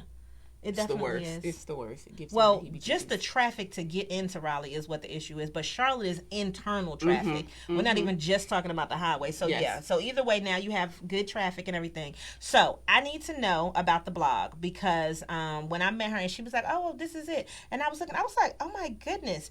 I don't know who's doing these pictures. Are you taking the pictures? Is Doug taking the pictures? I mean, is the man taking the pictures? Who is taking these pictures? It is a team effort of myself and the man. Okay. So the man, you know what? And I know I'm so glad my husband is not here right now because normally he's here while we retire, while we're shooting and stuff. Let me tell you something. My husband hates taking pictures. Oh my goodness. So I am very proud of the man, okay, for taking these amazing pictures of you, because your pictures are awesome. Thank you. Yeah, like I was like, oh, she is cute, and then I'm like, look at this lighting and stuff. So when you're doing the pictures, and you know, like I had Fab Ellis here the other week, and she was just saying how she kind of plans out her stuff.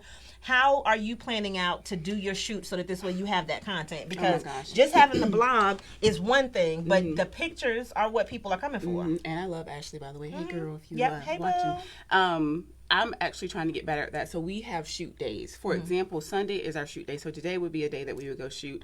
And literally, I bet the people in Burlington are like, who are these weird people? Because I'll be in 4 different outfits in a span of 20 minutes. And I'll be like, we just saw this girl and she had on a dress and now she got on jeans. What is she doing? But we'll go downtown Burlington because we're trying to expose Burlington. So we take the majority of our photos in Burlington and we have a truck. So we'll go downtown and I just like change in the backseat of the truck and I'm like, there. That's it.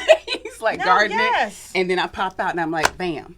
That's next it. outfit. There we go. And we pose on them. We take a bunch of pictures all on Sunday and he takes all my pictures for me and I do the editing. Okay. So I'm slowly learning Photoshop. I was using Photoshop Elements, which I'm better at, but now I've switched over to Photoshop because I'm grown. Okay. I'm not grown yet. And that's like, if I said what was my next skill to learn, it's definitely going to be Photoshop and Illustrator. And mind you, I have them. They on the computer right there, but it's just to take the time to sit down to learn it. And so that's my next, like, if I had a project. But this is where, for me, it's one of those things where it's just easier to pay people. Like, it's easier for me to just pay the photographer. Like, we got 2 photo shoots tomorrow. It's easier for me to just pay the photographer. Plus, I also like working with Black-owned businesses. Yeah.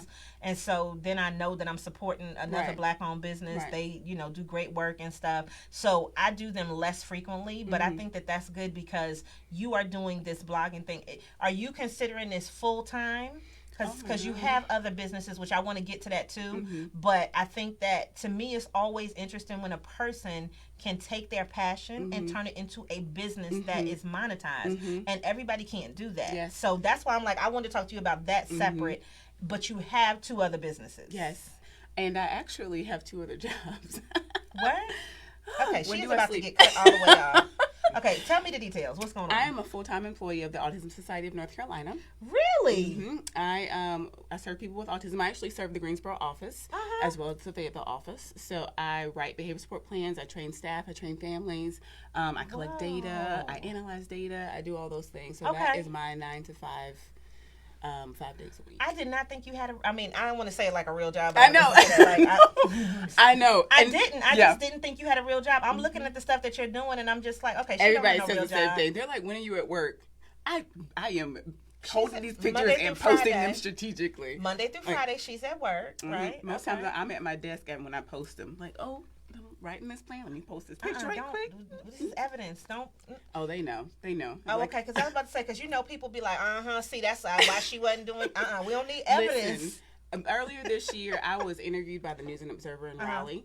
And I tried really hard to keep it low key, but apparently the people at my job still read the newspaper and they got a hold of it. The article is hanging up in the break room at my job. So no, I'm not saying don't do it. I believe in doing your job and then doing your business on the side. I'm just saying, you know, some jobs, if you say, oh, just I did this during workout. She did it on her lunch break. It was lunch break. It's lunch break all the time. Because we need you to don't be in her business I like love that. Y'all. Okay, so full-time job. Autism Society. Autism Society. Okay. I also work part-time for New Leaf Behavioral Health out of Raleigh as well. Who is doing all of this? I don't know. I think I have a clone maybe. I have no idea. Oh my goodness. I know, exactly. How do I? You don't like to be bored, do you? I don't. I remember at one point I considered leaving New Leaf and I was like, you know, I need time to just go home and live my life. And I did that for a little bit and I would go home and I still wouldn't sit down. I would find things to do in my house. There was no sitting down until maybe he came home. And at the time when he worked for Verizon, that wasn't until like 9:30, 10 o'clock. So I'd be washing the dishes or I'd be doing that. So it was like, I might as well be making money. But that's one of the reasons why I think that, and I'm glad you brought that up, that I think that people need to if they can afford it and it makes sense for you, don't just do this, but where they either need to go to a co-working space or they need to get out of the house because it's very easy to get distracted and do house things as opposed to doing the business stuff. And it's like, I think that makes a huge difference in your capacity and your networking skills, and then just also in your ability to turn only work on and not do the house Absolutely, stuff. absolutely. I'm very guilty of that. I spend a lot of time at coffee shops. I will even sometimes go into our business here in Burlington and sit in his office just to have a desk to sit But at. to not be at home. To not be at home because I will get distracted. And I have the ability to work from home. Okay. Which is very helpful Okay. with the Autism Society because I serve different offices. I do have the ability to also do some of my work at home, so that's helpful as well. Oh, well, we may have to have her come back and just talk about the Autism Society because I know some people that definitely work with autistic children, and one in particular that I'm thinking about is a photographer, and that's her target demographic, and she does that in the schools, but then her business on the side is photography, and I know that would be something just amazing because I think people need to know a little bit more about that. So that's a whole nother episode though. We'll have to do that later on. Okay, so back to you and this blog. So you were bored. Is that why you started? I mean, because she was like, I was doing everything at the house. I'm washing dishes and stuff. But no, what made you start the blog in the first place? I just kept talking about it with one of my girlfriends at work, and I was like, I want to try it and see what happens because people have always asked me about where I get my clothes from, about where I just get things from. And I remember when Doug and I first started dating, he'd ask me, like, why do you always tell people where you get your things from? And I'm like, well, babe, they're not going to look like me in it. They're not going to smell like me. Doug, I'm 100% with you. That's why I told Fab the other week, I was like, see, I can't be a blogger like y'all. Where you get that from? None of your business. Find it yourself. None of your business. Do you like this outfit? Just look at this for inspiration, honey. Because, I try. Figure it out. I try. And even when I go in the store, if it's the last one, that's the one I buy. If it's multiples, I can't even pick her off the rack. Because unless it's like, I really, really love it, and it's the only one in my size. Like, that's the thing, because sometimes when you plus size, honey, it's either that extra large or that double X. It's only one of those things. And then you're tall. Exactly. So I would imagine that your height plays a part in that because, stuff that I can wear, I'm 5'2", honey. I just put on little baby clothes sometimes. Nope, but if you're how tall are you? I'm 5'9" without the heels. She ain't even trying to. We can't. It'll be stuff on me. It'll be like to my ankle. On her, it's like at her knee. Yeah. So you gotta. But those are the struggles of the struggle that we have to go through. Yes, I would love to. If I were creative enough, I would love to fashion design. Oh, I can see that. I remember, and when I was younger, a cousin and I, and we would have, like, people would write notes back and forth. We would do designs back and forth. We would create outfits and, like, have a book that we shared of outfits that we created. And I was like, Shiquita. Oh, no, I used to sew. I got a sewing machine at home. Oh, my God, I used to buy my own, because you know what? I went and I would have see stuff, and I would see things, and I'm just like, it would be dope in that color, or, like, it was whatever the color was, or the fabric or something. So I used to design stuff. And then what happened is when I pledged a sorority, Sigma Gamma Rho Sorority Incorporated, okay. The thing was, I never wanted to look like anybody else. I never wanted to have on the same thing. So I would always go get custom embroidery stuff. I would always, because I never wanted to look like something. And then when you show up to the cookout, then you wasn't looking like everybody else. When you show up to the party, nobody else would look like you. So it's like, I wanted to be a part of the sisterhood, but I wanted to be my own individual person. So I used to sew stuff. And I mean, when you used to party back in the days, because I used to be a good old Thursday through Sunday partier, I mean, you needed to make some stuff because you didn't want to look like everybody else. Now, I would on Thursdays put on a good wife beater and a pair of jeans and some Timbs, though, just FYI. But that was on Thursdays because we was at the Lighthouse at Elon. So if you know about Elon back in the day in Burlington area, okay, that was way back in the day. If you don't know nothing about that, you didn't come up in that. But then it was just like you needed to have that. So I've always had that, let me put on something that I hope everybody else didn't have on kind of thing. And I could definitely see you doing that. Oh, God, so the blog, tell us what it's actually about then. What's your format? So I focus mainly on fashion and makeup. I touch on natural hair a little bit, which I tell this story all the time. People always ask for natural hair care things from me. Makeup is probably my favorite thing ever to talk about. Oh, I could figure that, yes. Natural hair is probably at the bottom, though I love my natural hair. No, she got hair for days, too, y'all. I love it, but I hate talking about it. Really? I do. I don't know why. Because you know what? Because, I mean, if one more person asks you about your natural hair journey, like, it's like, that's why I stopped doing some of the natural hair events. Not to say that I won't do them again. I might do one next year because I got somebody banging that I'm going to bring for y'all. Y'all ain't even ready for this 2020 lineup I got for y'all. That's amazing that I'm just waiting for her to give me a date and then she will be here. But I think that the biggest thing is, it's like, go get you some products that work. Stop. What works on my hair is not necessarily going to work on you. But makeup, tends to be a lot more universal. And I love it. I just love Yes, talking about because she it. will It's give my you a favorite thing. highlight. Like, y'all just getting chocolate face today. Y'all not getting no colors. Y'all get this liner and this mascara today. It's beautiful. I don't have time for the rest of it today. You know, y'all can see that tomorrow. I didn't either.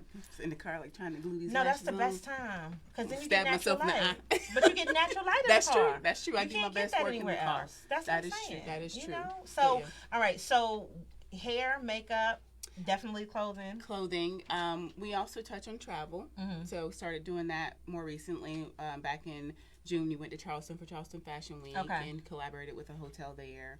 And also at the same time collaborated with the Hanes Mall belt. Hey y'all, Yeah. it's my favorite belt. Only shop at that belt. I'm just joking. Shop at all the belts. Yeah. But all the belts. I love all the belts. But so yeah, we are also incorporating travel. So focusing more on that.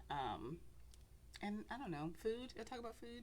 Okay, because you know I love to talk about food. That's more so him. No, but see, the food thing is important to me because I do this thing like every now and then, and I put Chisa Eats because I'm always telling people where something is great, and the people loved it. I posted a thing about Greenfields, which is a bake.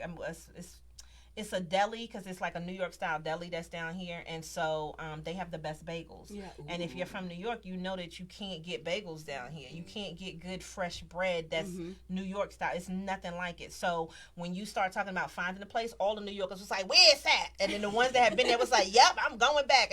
And it's just like they have flavors that you don't see anywhere else. So I think to me, that's an important part of travel. Yes, that's like what when he's I good at. travel, I need to eat. Yes, that's what we travel for, to eat. Like, let's go there because they got that I restaurant. might have to travel with them because Let's you know I go. got to see what their repertoire is. Listen, you he know is I love very a good piece of food. Yes, he is very good at finding the good pieces of food. Yeah, because Which I mean is no I good like for to read me. reviews though.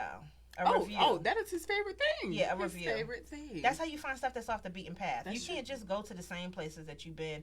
And then sometimes people recommend things. I'd be like, let me just see what the real people said online. And that makes a big difference. 78 health rating score. And Oh no, I can't. serving I can't do cats. that. No, and I need to see pictures, and that makes it big too. So the other thing, when you talk about, because I want to transition to the our influence, and I also want to talk about the local portion really quickly.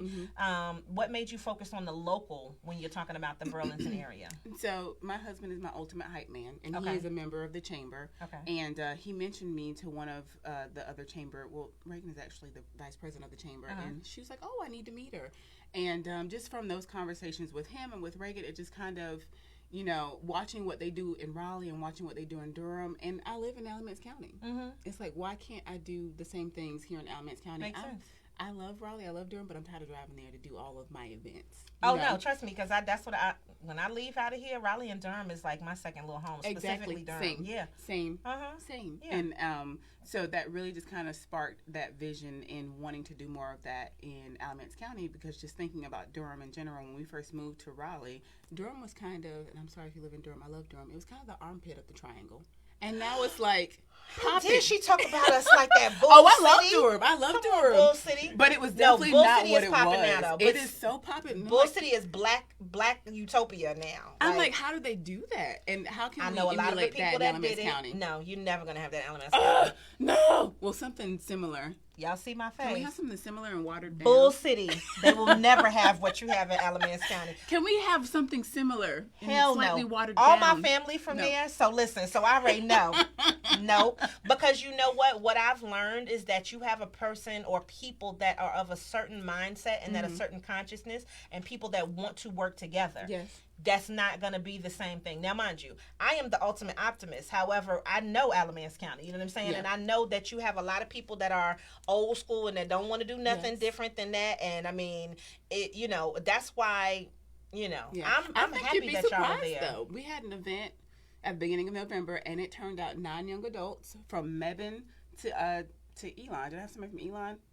I can't remember. But we had 9 people who showed up who were very interested in what we were doing and want to help us move this mission forward. And they were a specific word that you said, young. Exactly. That is the difference.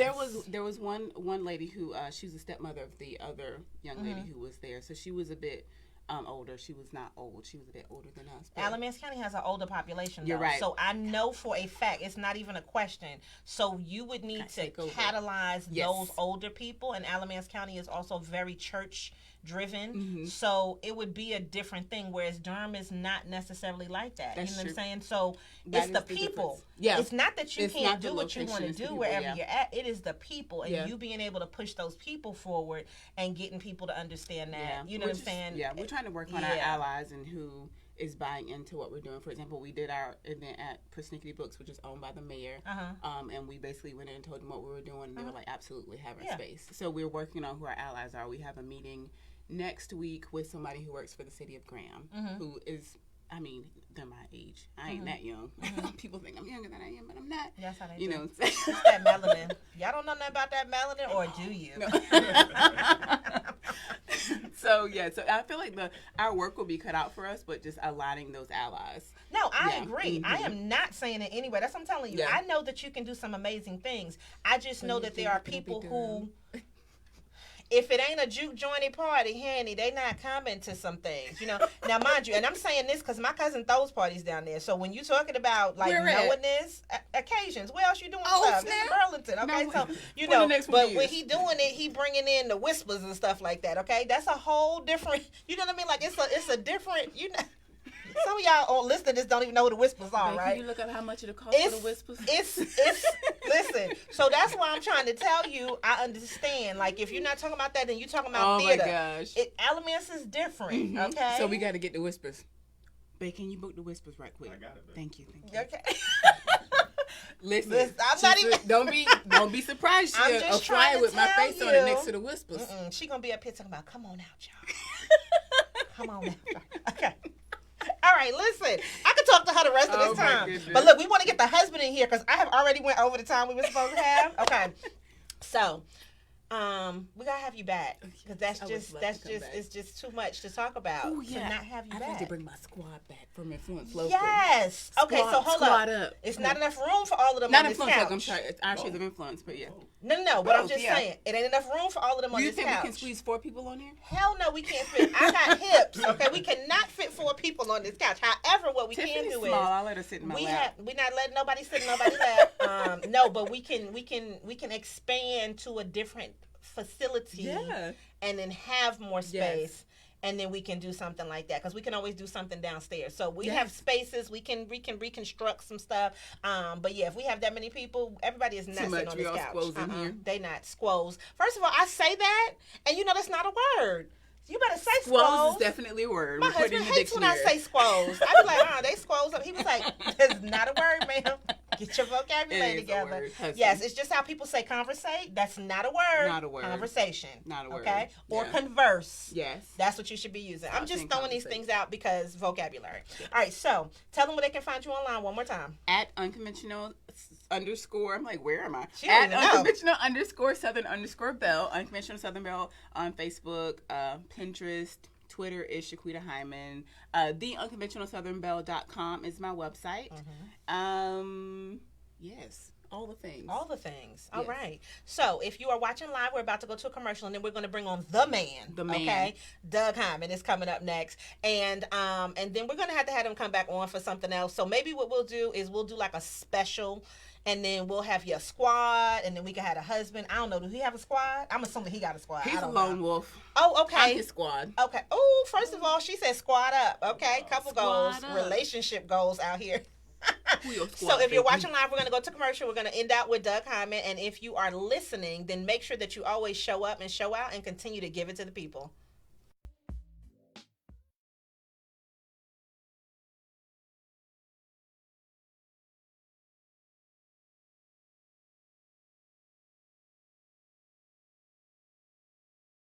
The Access Center for Equity and Success is compiling a database of professionals, and they're looking for CPAs, accountants, and bookkeepers to attend the Access Meetup.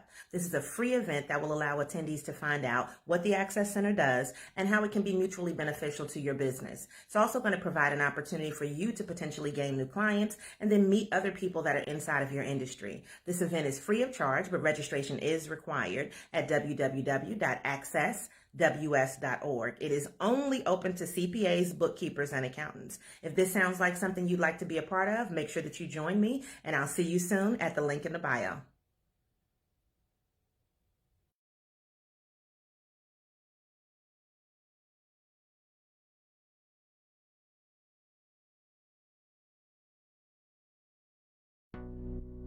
Once I started doing it and seeing like the light bulb go off in people's eyes, seeing people say, you made this easy for me, that was the passion. That's what made me want to start teaching. I'm Shiquita Pennix-Brown, MBA of Lady Business. And I'm based right here in North Carolina. And what I do is help people show up and show out online and give it to the people with consistent marketing and branding. Well, what I do is I am NC's #1 small business facilitator, and I facilitate classes throughout North Carolina for private businesses and mainly working with institutions as far as colleges and universities. My goal was to make sure that I can help people with their businesses grow, learn what they need to in order to start up, and we have a core curriculum series that is taught at all of the small business centers. Now, what I do that's unique is I help people specifically with their marketing and with social media. And a lot of that has to deal with what does it look like online? How do people feel when they check out your brand? What are they saying about you when you're not looking, when you're not in the room? And those are the things that I really make sure that people understand that they need to make sure that they have some consistency, and that it's more so about quality over quantity. It was always in my mind to start my own business, and I really did start while I was in college, and it was crazy because I'm a freshman or a sophomore and I'm handing out business cards. But that's just one of the things that I felt like was important because I knew the person that I wanted to be. The advent of technology and Facebook coming along, bringing social media into the forefront, is why I really do what I do now. Because, mind you, social media didn't exist before. So just always transitioning and staying up with technology is one of the things that I think is definitely something that's important for people in general, but helps me as a business owner because I'm constantly learning things, which allows me to be able to teach other people.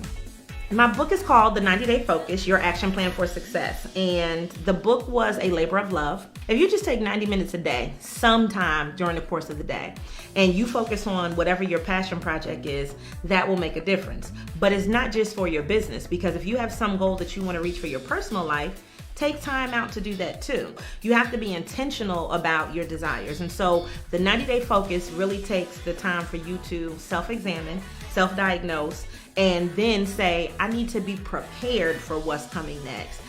If I want to go to this next level, I needed a site that was really going to say that. I needed a site that was going to be ready for mobile. And I think once you get to a certain point in business, you should just pay for the things that you need.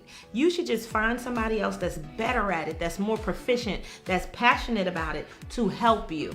And a lot of times when we're in business, we don't want to get help because we want to do everything by ourselves. But help is on the way when you work with Zipster. It's being able to sit and talk with a person about your vision and how you want it to feel.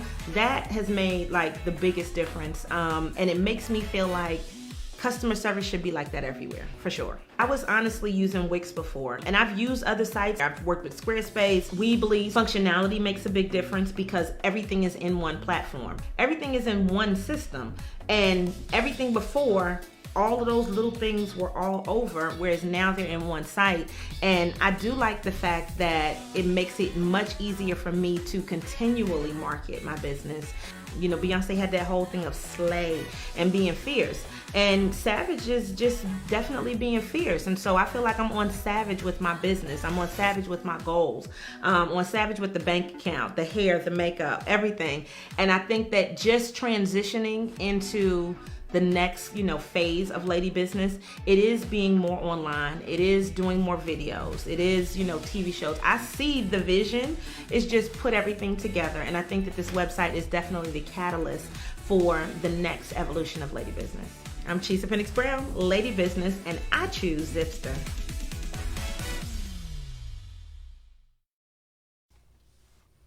And we're back. So if you are listening, this is Give It to the People, and we are live, and I have Doug Hyman with me today. So we're going to end this show on a high note. Hi. You like how I did that? Y'all don't even know about that. Segue with the high Hyman. But yes, we're going to end it on a high note. And if you are watching live, thank you so much for tuning in, because we love to give it to the people these Sunday mornings. Now we're a month and 1 week, as officially today, into doing this on Sundays. And this gives me kind of like a great start to my week. So I just want to jump right in, Doug. We have seen your beautiful wife. Okay. Oh, yeah. She has given us all the life that we needed today. So much that we have to have her back for sure. And she done booked like 30 people.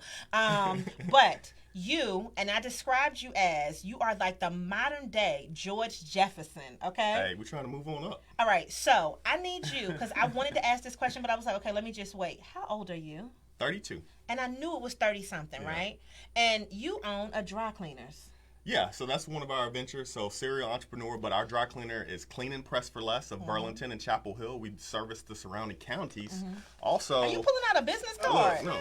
What you got up in here? I mean, you're official. So after being so inspired by being in the first Black-owned, woman-owned podcast studio, listening to all of your podcasts. gang signs and everything. This is a gift certificate. Get your What? dress, get everything clean and pressed for less. Do you know I Come stay see at us. the cleaners? Come see us. I got about like 20 pieces of clothes right now that need to go to the Come cleaners. see us.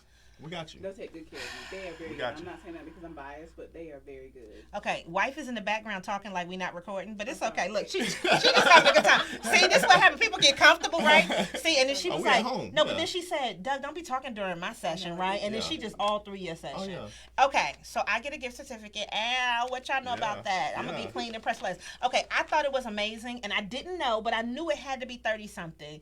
Okay, how is the question? Because you know people are going to want to know. Sure. So how did you open up a cleaners at 32 years old, and how long has it been open? Okay, so so we actually have had the cleaners now for a year. Okay. It's been open for 13 years. Okay. It is a chain, so Burlington and Chapel Hill, and we service those surrounding areas. And so since we've had it, we've vertically integrated the cleaner. So we've done alterations, we've done wash and fold, and then we've also added commercial services. So we're actually growing the business very fast and loving what I'm seeing with the business and the investment that we put there. We also have another business, and we can talk about that, but we have a residential cleaning business, Mary Maids of York County. But as far as, the how, it goes back to my granddad, Alfonso, my grandma Lizzie, and then my aunt Glenda. They You know there was some grandma names, though. He Yeah. said his granddad name is Alfonso. Oh, that's my middle name. Look, You already is know. it? So if you got an Alfonso name, you can work hard. You know if your name is you grind. Alfonso, honey, you know gotta that's that grind. old school, that's that true religion back in the woods, honey. Where Alfonso at? You know. Yeah. Oh, Come yeah. on. Yeah, so the way they Granddaddy? raised me, and and this is no hyperbole, but everyone I saw around me was an entrepreneur. So like my granddad, That's amazing, though. yeah, I grew up as a farm brat and a convenience store brat. So he raised me in those two businesses. And when I say I thought 6 days was a work week, so when I get to college, I'm like, oh, y'all only going to school class 3 days a week, and y'all resting? The other Yeah. 4? Nah. You didn't even know what to do with I was yourself. working full time. I paid my way through school. There so you go. that helped. Paying my way through school because I didn't have some of the debt that other people have, saving that money, and then also investing in a home early. That helped because I had a different mindset with, okay, so have a family support, have at that time living house girlfriend to support, son to support. So all of I'm that. sorry. I didn't even like the way he said that. If you are listening to this and you did not see, because the Facebook people got to see the wife beforehand and hear her story. So if you are just listening to this, you only hear his part, so you don't understand the whole context of it. He said he had a living girlfriend. Okay, she's a wife now. Yeah, all right. So if you're listening, I upgraded. okay, thank you. And you upgraded. But okay. all of that really went into the foundation that I had to open the door for the business. Okay. Worked extremely hard in my 20s, did not rest in my 20s, saved a lot of money, was moving wherever the company asked me to move. I worked for a Fortune 15 company. I rose up to a middle manager, was promoted about every 2.5 years. I never said no. I'm very aggressive in my goals, but I looked at that opportunity in corporate before I got into corporate. I looked at that opportunity of me getting my accounting degree and getting a corporate job as an engine so that I would have the Propel you money. forward. I would have the money, the network, and the emotional intelligence to be able to run and grow a autonomous business. Did you know then that you did definitely? Because I mean, based on what you're saying, Mm-hmm. it was already bred into you to own a business. So you knew then that you wanted to own a business. And you know what? That just makes me even happier that you said that you have an accounting degree. Mm-hmm. So I know you be counting because his wife likes to shop. And we did have a discussion. Loves. I shouldn't even say like. No. But no, we had a discussion on the first time that that I met them. And she was just like, she be trying to hide her Amazon boxes. For sure. So, but I mean, I think that that's one of the biggest things is that you being that type of person allowed you to be successful in business because you make sure everything is where it needs to be. Oh, yeah. Come on, accountant. Oh, yeah. Okay, but do you hire an accountant to do your own books? I do. Okay. I do. And so the reason I do that is for oversight. And so I have an accounting degree so I can watch my accountant. And so I want to be able to know the advice that he's giving me is legit advice. I think that's a big thing. You want to have other people other than just yourself making all the shots. I'm in business and outside of corporate America so that I can do what I like to do, not what I have to do. And that is, we talked about that before too, that it's honestly a privilege. So there's actually going to be an episode of Real Ass Affirmations coming out really shortly. And actually, since you said that, I'm probably going to put it out tomorrow because it talks about a quote from Lena Waithe where she said it's a privilege to live your dreams. And I think that most people don't even understand that. And so you being able to pay for college yourself, you being able to then open up this business and not just have one, but have two. And then so it's the location in Burlington and the location in Chapel Hill. Exactly. Which are really then two separate businesses, okay? Exactly. And then still have the maid service business. Yes. What made you even jump into that when you already had the cleaners? I mentioned a little bit earlier, vertical integration. And so what you look at in terms of, businesses should be ecosystems. And I'm somebody, like I said, I'm very, very competitive. Growing up, with my grandparents and my aunt, the way they raised me was to always have that foresight of where What's you're next? going. And so even back then, I knew that I would be a serial entrepreneur. Like people talking about, I want to be a fireman, I want to be a lawyer, I want to be a doctor. Oh no, I'm going to be a boss, the boss, right? There you go. The man. And so, what I look at is when you have a business, once you get to a point where that business is, you have a system set up where that business can be autonomous, then you have to look at, okay, how can you take the system and apply it to other businesses? Because you're not always going to be profitable every day of the week. And so when that one business may take a loss on a day, Then the other one can help pick up, right? And so you're always, having that set income that's coming in so that you can do what you want to do. But, just having that idea of, okay, a one-stop shop. So when you look at like a retail shopping center, they have a certain amount of businesses. So they won't allow, 2 podcast studios probably to go in the same shopping Which center. they shouldn't. Right. And it's just logical. So you want to do things that complement each other, Exactly. but then it could be something that's totally, completely different. But since it's multiple in that area, then it makes sense too. Exactly. So when you talk about this, you chose to do franchising. And was that because there was already a system in place? Exactly. Okay. Exactly. So franchising, it comes down to if you want to build it from the ground up or you want to take a system that somebody has already spent time on and that will work based upon your skill set. And so, we picked dry cleaning we picked residential cleaning because it's a nice complement to dry cleaning. Yeah. And the personal services all go together and the customers are similar customers. And so they'll trust you in their house. If they give you their clothes and, then the natural progression is, oh, did you know that we do? Exactly. Yeah. Exactly. So, so that was the goal. Okay, I love that. And now one of the things that I could say is house cleaning is always going to be a need. And then just, and I'm sure that it's probably changed over the years, but if there's a house cleaning business, that means that usually rich people, that's how we look at it, right? Yeah. People with money are going to do those kind of things. But I think that it's also now where it's just people are busy and so they want to do it. Are most of your customers that are doing that, like just busy people and they need you to clean like once a week, once a month, or how does that usually work? So we do, one of the things we looked at was the demographics of where we were putting the residential cleaning. We wanted it to, have a high amount of income, $100,000 in households, $100,000 and plus. That's exactly, So a lot of the homes that we see are, 3,000 plus square feet. But the majority of the people are people like you and I that are millennials that are probably. First of all, I'm not a millennial, but you better I'll give me that little melanin. You better give me that melanin. Yes. But they're people that are busy professionals, busy parents that they don't want to have to come home and stay up to 1:00 a.m. to trying to clean their home. They rather outsource that. Yeah. And so going back to what you mentioned about Shiquita and Amazon, that's something that I saw. She was outsourcing her shopping because she didn't want to spend time doing that, and she's also trying to hide it from me. I was like, is she really outsourcing her shopping? I like the way he said that, though. That's what I'm going to tell my husband. Well, I'm outsourcing my shopping. It's really important for the business.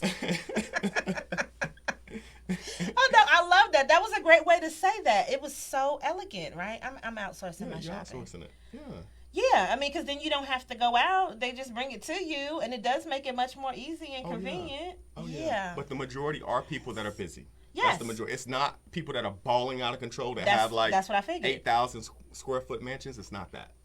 Which does make a difference because that means it's a little bit more everyday person, and that means that maybe it's not as much money as the person that is balling out of control because they have the bigger space. But is it a more constant kind of thing because nobody wants to clean up? No. Yeah. No. Yes. Now, do you have other people that then go do the cleaning? Because I can't imagine that you have time to run 2 cleaners and go clean anybody's place. Have a very solid team. Okay. They are amazing. All I get is positive feedback about the cleanings that they do, and I sing their praises 120%, and that's important because they're 2 hours away. So I have to be able to trust what they're doing. That they're going to go to work, do the job, and not have to have little micromanagement over top of them also. Exactly, but we have a system in place to where we can run that business remotely. We do go down there a lot. We probably have been to Charlotte. It's in the Charlotte area, but we probably have been down there to York County, South Carolina, 25 times this year. Oh, wow. Minimum. And that may be a little ball. No, but then that's like almost at least every other. Well, I mean, when you look at that, it's 52 weeks in a year, so every other week almost. Exactly. That's a lot, though. It's a lot. Yeah.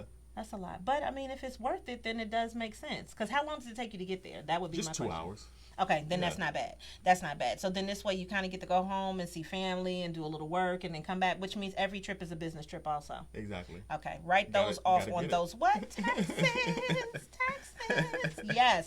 Okay, and that makes sense. This is now officially our first time that we have ever gone over, okay, because I know it's past 10 o'clock, but I'm sure that you guys are still watching and still looking, so I have a couple more questions, so I'm going to just go ahead and ask my couple more questions. So what's next? Because if you're a serial entrepreneur, you're not going to be able to stop, and I know it's something else that you want to conquer, so what's the next thing that you feel like you want to do?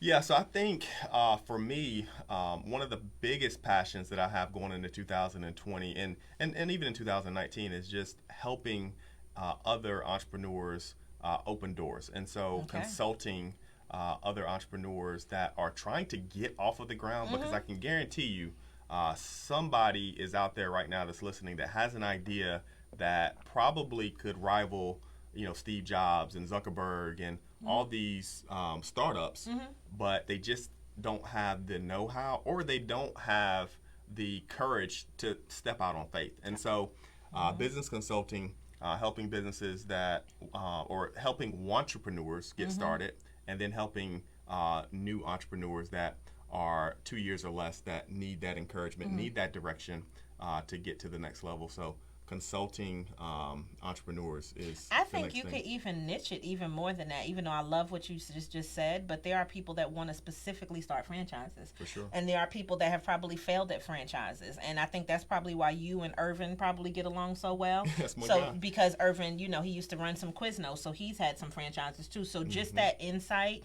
and that know-how, it's not the same thing as you just starting everything from scratch. So they give you a system, but it's still people that fail at it.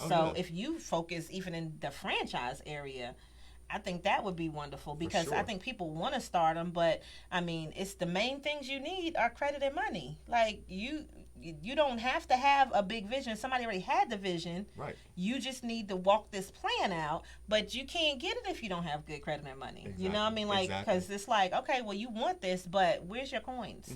And that all of that makes, a good sense. So I think even that background and that just know-how of specifically franchising, that would be something awesome to be able to do. I love it. Come on, beautiful Black people out here just being successful. Oh my goodness, it just makes me so happy. So where can people find you online? They can find us online, cleanpressforless.com. Is a 4 in that? Yes. Number 4. Number 4 in that. Because you got to tell them that. Otherwise, they'll be typing in FOR, FOUR. Yeah, not faux like Brother Man. Like faux. FOR. Like faux. Okay.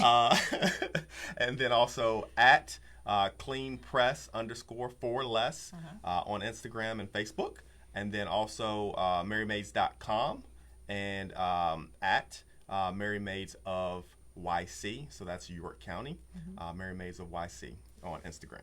Yes. Okay. So these beautiful Black people, they're going to have to come back because it's just so much to talk about. And even in trying to do a short segment, we just need to give them their whole own 2 hours probably because it's just so much, and then we could just bring the whole crew in. So for everybody that's watching, I just want to say a couple of things. I do want to let you know that there's a commercial. I don't even know if it came up yet. I think it did, about the CPAs. It should have came up before we did this one. And so we are going to be doing something this Tuesday that is going to be at the Access Center, and so it's for CPAs, bookkeepers, and accountants only. And we would love for you guys to come out to that because we're doing these Access meetups to really focus on certain demographics that we want to be able to expose the clients that we work with to. And people always ask for a bookkeeper, a CPA, or an accountant. So therefore, that's the first one that we're doing. So if you can come out to that, that's going to be from 11 to 1. In addition to that, we are going to be doing the intro to proposal writing. So if you are a nonprofit or thinking about starting one, or if you're the type of person who wants to write grant applications for other people because maybe you want to be a grant writer, then that's going to be on the 18th. And so that's sponsored by Real Glow Getters Collab, and then also the Greensboro Public Library and GTCC Small Business Center. And so feel free to go online and look for any of these things. You can go to my Instagram at Pennix-Brown, click the link in the bio, and all of these things are listed there. You can also go to ladybusiness.com, and then you can find out about whatever you're looking for, and you can go on the Facebook page too, and then you'll be able to find these events. And finally, don't forget that the 11th Annual Small Business Summit is coming up on January 10th. It is going to be from 8 to 5. This will be the first year that I am fully, completely taken over. So let me pull my bling out. So this is the first year that I'm fully taken over, which makes me amazingly, exceedingly abundantly happy. But this year we're going to have some great mentors. So expect starting tomorrow that you'll see us starting to announce the mentors that we'll have. Because over the year when people ask for different things and they're saying what they want, my thing is to be able to provide that. We've never done like live mentoring at the thing. So Doug, you might need to do that. Shiquita, you might need to do that too. And then we're also going to have it where if people want to file to get their EIN numbers, their hub certification, and any of the certifications that they need as far as with the county and the city, they'll be able to do that live there. And we just have some amazing things that are going to be happening. So we'll have some like live bloggers there. We'll have some live podcasts happening there. It's going to be bigger than it's ever been. So January 10th, 2020, I don't want to hear anything. This is the day for you to take off of work. Okay. All right. And this is the day for you to be in the place. We provide breakfast, lunch, all of that. And so let me just say in advance, just in case, if you vegan, gluten-free, all of that, you might need to bring your own food because we don't have time to be providing all of these things for everybody, okay? It'll probably be a little piece of salad there, but don't be mad that we don't have a million things out there because we're talking about serving over 200 people, okay? So I'm just telling you because I don't want you to come up here with your dietary restrictions, okay? Just bring your own stuff if you feel like you need it. And I'm just saying that in advance, all right? And that's real. It's just real talk. But it is a great day, and we already have a bunch of people that are signed on. So Elon Law Clinic will be there, the IRS, BLNC from North Carolina, the Department of Revenue. We have SCORE will be there, SBTDC, PTAC. So there will be a bunch of people, and I'm saying all these acronyms, but you can check on the event on Facebook. Stuff will be put in there, and we're going to start announcing our mentors tomorrow. So this way you'll be able to actually get some live mentoring at the event. So now that you have a host of great things to see, great things to come to, just know that we're planning some amazing stuff for you for 2020, and I expect you to be in the place. I don't want to hear any excuses. So See you soon. If you're listening, thank you so much for tuning in, and make sure that you always show up and show out and continue to give it to the people. And if you're watching, then please share this after this is over in your groups, on your own pages, so that this way more people can see it, because the goal here is to really expose it to more people. And that means all you got to do is share it. Just press that share button and let other people see. Thank you so much for tuning in, and we'll see you next week. Thank you so much for listening to Give It to the People Radio. Make sure that you follow us online at ladybusiness.com, LADYBIZNESS. We look forward to helping you.